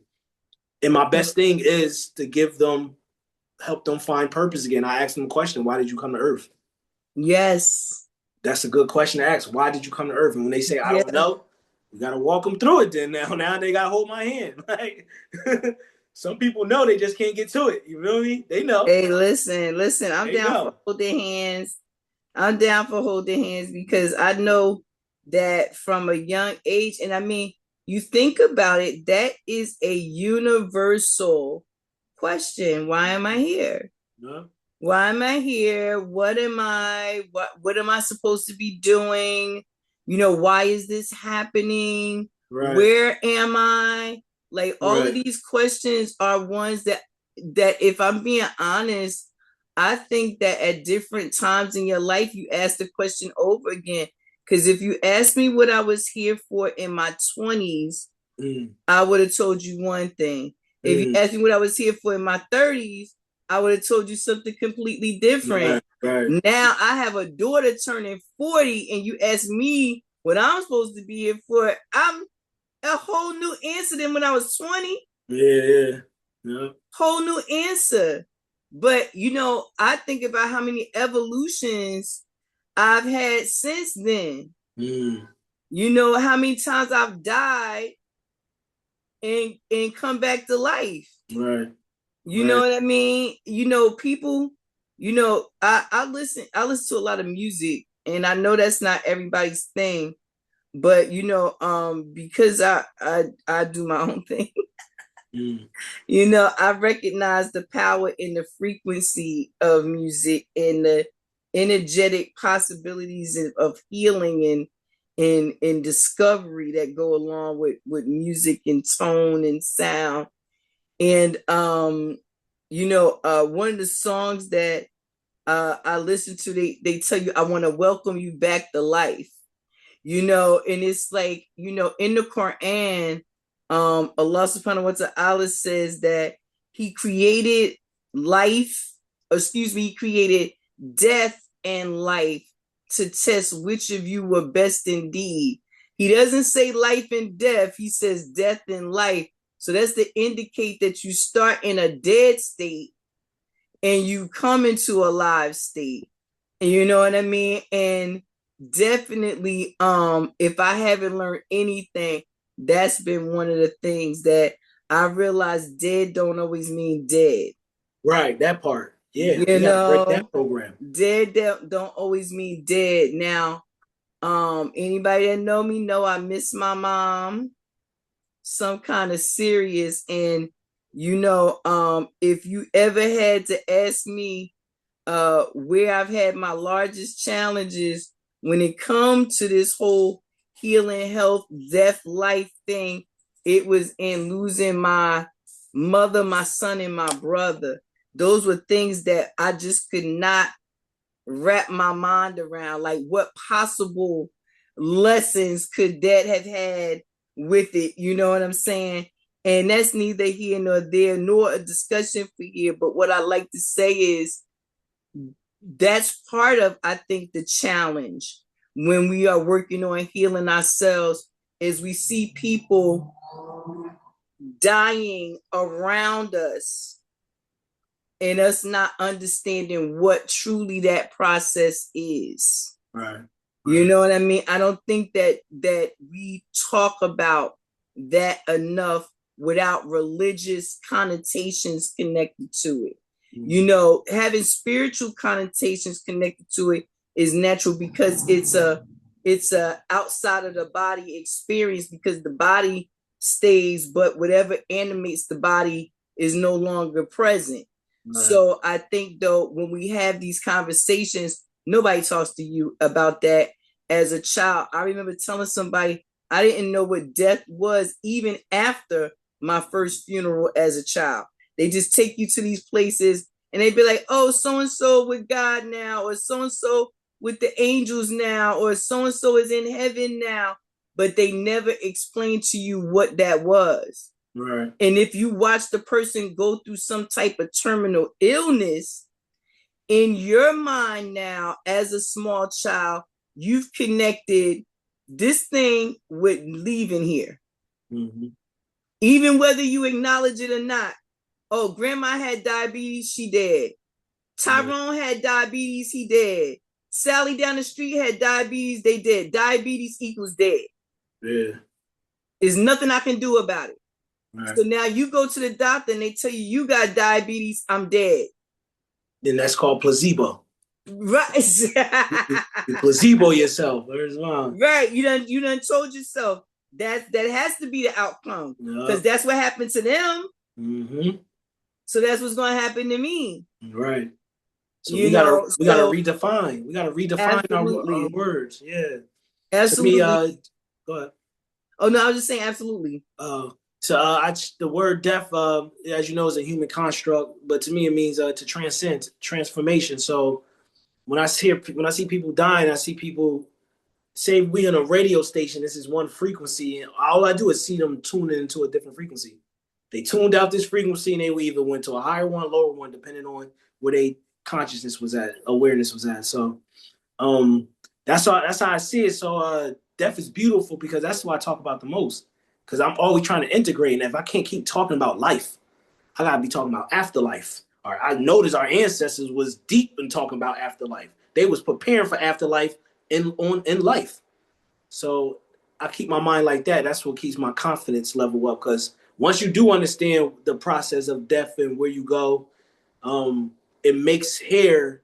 You carry less fear. The telomere caps they put on our DNA strands. So say you got a shoestring and you got that plastic cap at the tip.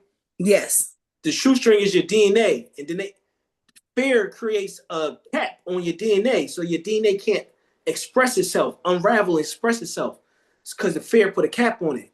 But once you learn about afterlife, the telomere cap dissolves, and then your DNA starts to express itself fully. Because we got 22 strands of species in us, but we only use 2 strands. We use the mammal strand and the reptilian strand. We got 20 different species in us. We don't unlock none of that. We call it junk DNA. And they say we only use 10% of our brain because of that. So my job is to unlock the ant species in me, the Anunnaki species in me, the Syrian species in me, the reptilian species in me, the Pleiadian species in me. So because Earth is a farm for breeding. On other planets, other species, they all look the same. They look alike. On our planet, everyone look different. So it's magical here to other species.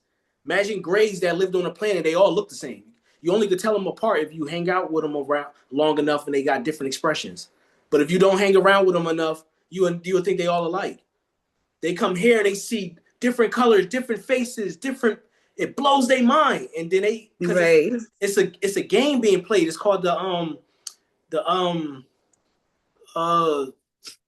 I forget the game is called, but it's a game that all species come here and they put their genetics in a pool and see what comes out of it, and everyone watching from the edge of Earth, all the species in their spacecraft with popcorn, watching how we develop. See, giving us little superpower. You talk about get somebody mad. You tell me I got this pain in my stomach and it's somebody playing out in the universe eating popcorn. I want to see somebody. I want piece up. Yeah. I want piece up. I want the work. I want the handwork. You know what I'm saying? Like, yo, you had me in pain for like 20 years. I'm like, I'm gonna need to handle that. Yeah. But you know, you make some interesting points, and you know, we really do. I think if we're gonna ever really satisfy the human condition, we have to start looking at things multi-level. We can't just look at things singularly, you know, black and white, if you will. You know what I mean? While it may end up coming down to that, there is process. You can't, you know, it's layers. Like you said, it's layers that make things look the way they do on the other side, even black and white. Yep. You know what I mean? They make something look, oh, well, it's just simple. Nah, it's layers to that. You know what I mean? Before you get to the black and white. Yeah. You know, so I think that having these type of conversations and keeping our mind open and asking questions of people who have began to look at health from a more intergalactic, you know, perspective, are heard. I mean, and this is not new. Let's just talk about that. You're not, you know, for all those people that gave you a hard time, you know, you're in good company because of the simple fact there were those before you who have definitely, and those right now who are being, you know, ostracized because of their thought process when it comes to some of this, you know, information being alienated, made to look like, you know, just, you know, wild people out here pulling stuff out their butt, you know what I mean? But it really is not.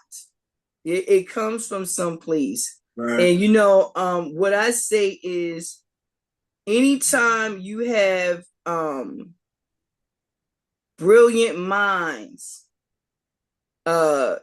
just leaving Earth in droves, you know, people who are talking about holistic approaches, the health and things like that, to me, that looks like fear of something or someone that want to keep a particular structure in place to keep people under control. Right. Because with the knowledge of self and how to heal thyself, I mean, what else is there? Right. You know, like really. And, you know, I want to say back in 1980, you know, it might have been late 80s, early 90s.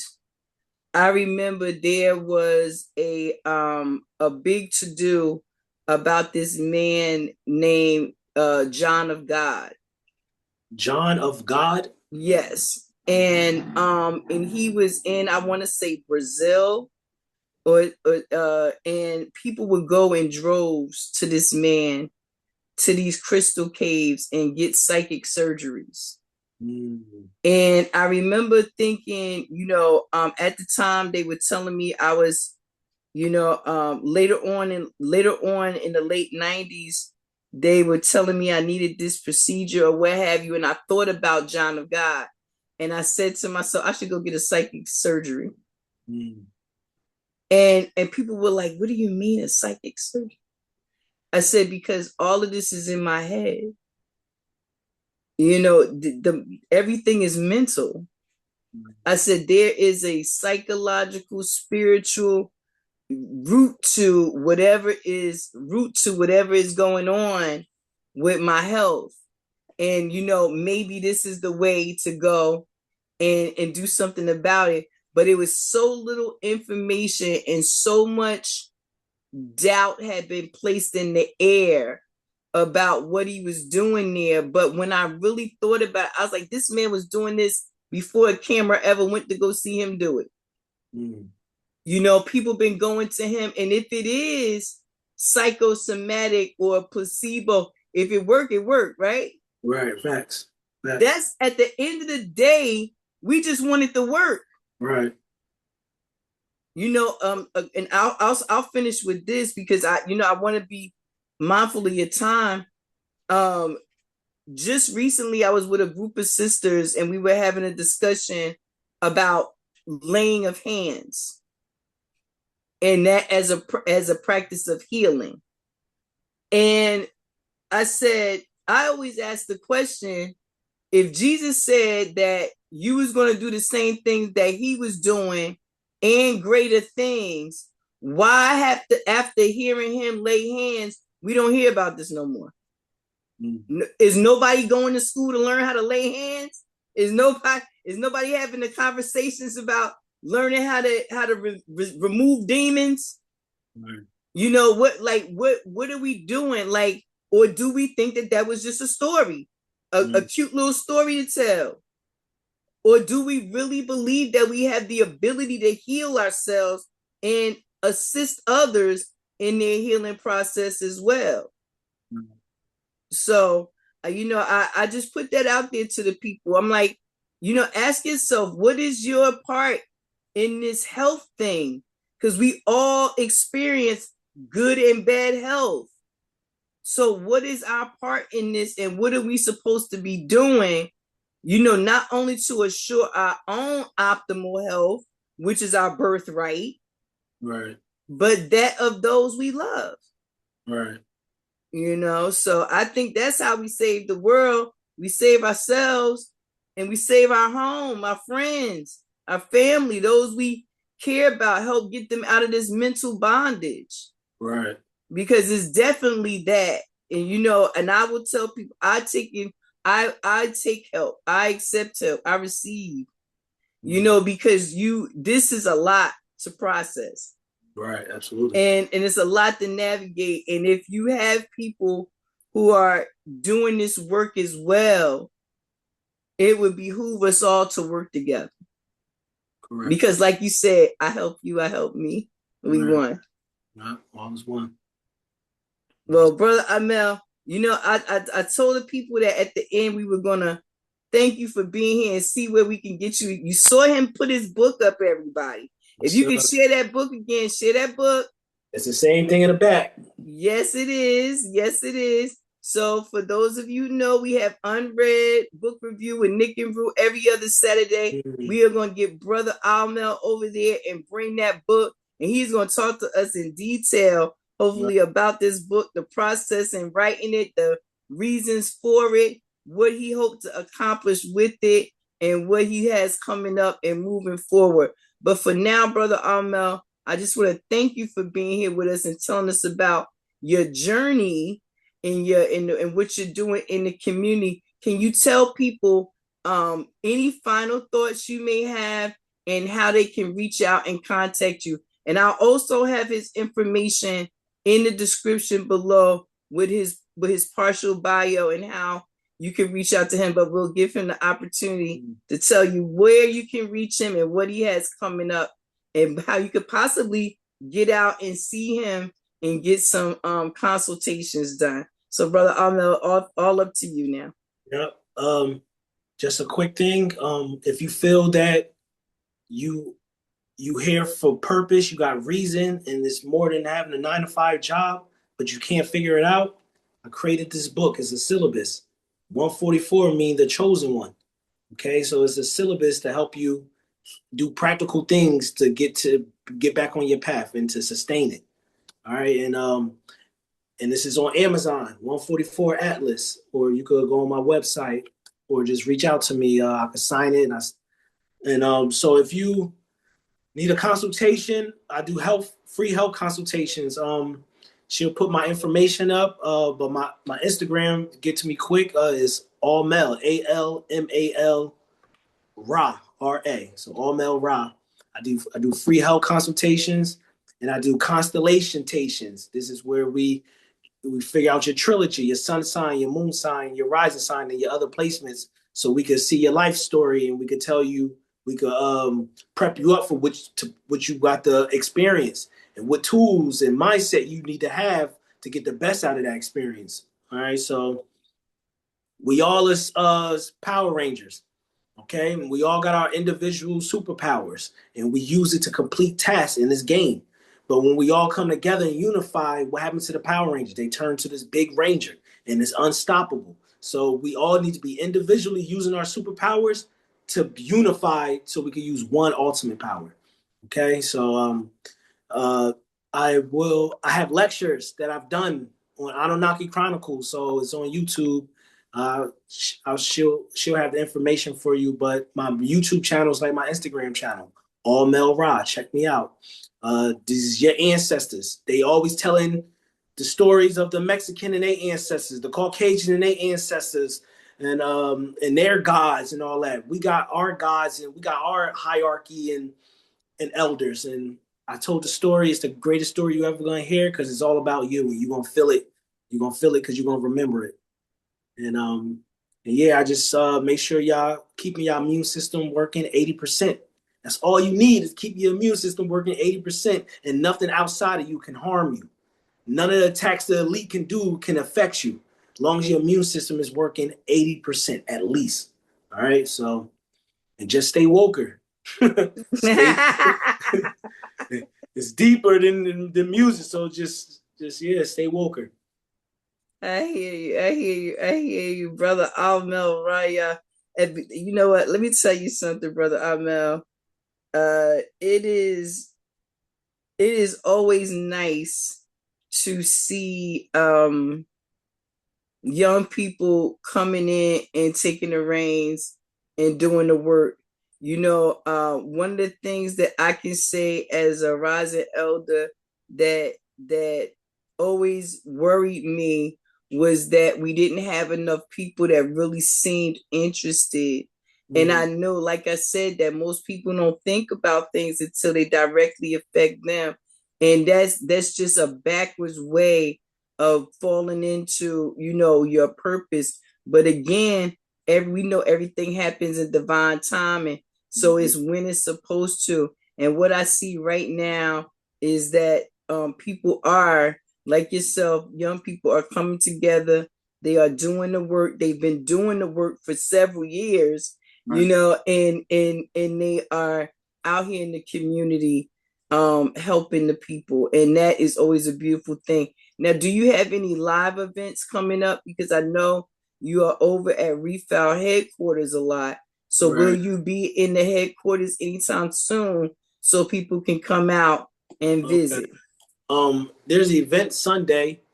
I'm just vending there, but if y'all interested in my herbs, I have all different herbal compounds. I bring my parasite zapper, because the quickest way to get parasites out the body is using frequencies. So you could come experience my parasite zapper. We could find out your blood type, so you could get the right food menu, the right live it. We don't have a diet. We try and live, so we're going to call it a live it. And that's one thing, we need to be more impeccable with our words and listen to the right, because we curse ourselves. No one else is attacking us. The enemy not here. The enemy been left. It left its establishments, its buildings that still operating, that we're freely walking into. They're not forcing us to come to take their shots. We're walking there on our own free will. So all we got to do is stop doing that, claim our sovereignty, stand on our block, and do it yourself. DIY. So that's what I push, and when you come around me, that's what you're gonna hear. Awesome, awesome. And I do know that Healing Chambers will be and Mawalisa Tipple will be at Refile headquarters on May the 16th, and I know you will be there for that day as well, correct? Yeah, yes, yep. Absolutely. So you guys can come out and visit Mawalisa Temple, folks, and see Brother Almel out there as well. Today has been quite the Friday. I am enjoying this. And you know what? Like I said, a lot of what you're sharing is going to be difficult for people to Yeah. Oh wrap their yeah. I mind gotta be around. mindful of that. I be forgetting. Yeah, I it normalize it. Yeah, I is. normalize it. But Yeah. I mean, I've heard stranger tales and Mm, I've seen stranger things. And mm, so, what I can say is that this too will find its place in people's healing toolbox. You know what I mean? And I think that that's great that we all have a toolbox that we pull from, with these foundational tools and these newfound tools. mm. Because again, the right tool for the right job make it a whole lot easier. you know and so I want to talk to you. I want to talk to you more about. I'm sitting here breaking up here.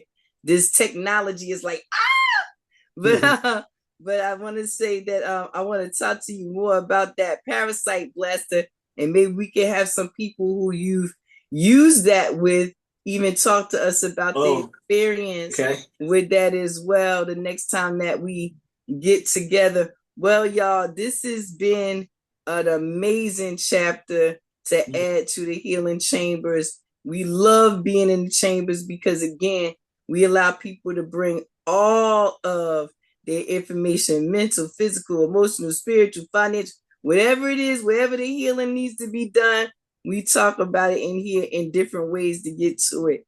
And the brother today has definitely shared with us a beautiful walk through of his journey and what he's doing in the community now. And I thank you for your work that you do in the community, brother. And I'm grateful for knowing you, and I look forward to hearing more about your work and seeing more of your work, and definitely waiting to see what else you have moving forward for us growing and showing, because that's what we're doing. We're growing and we're showing it. So any last words, anything you like to say to the people before we get out of here?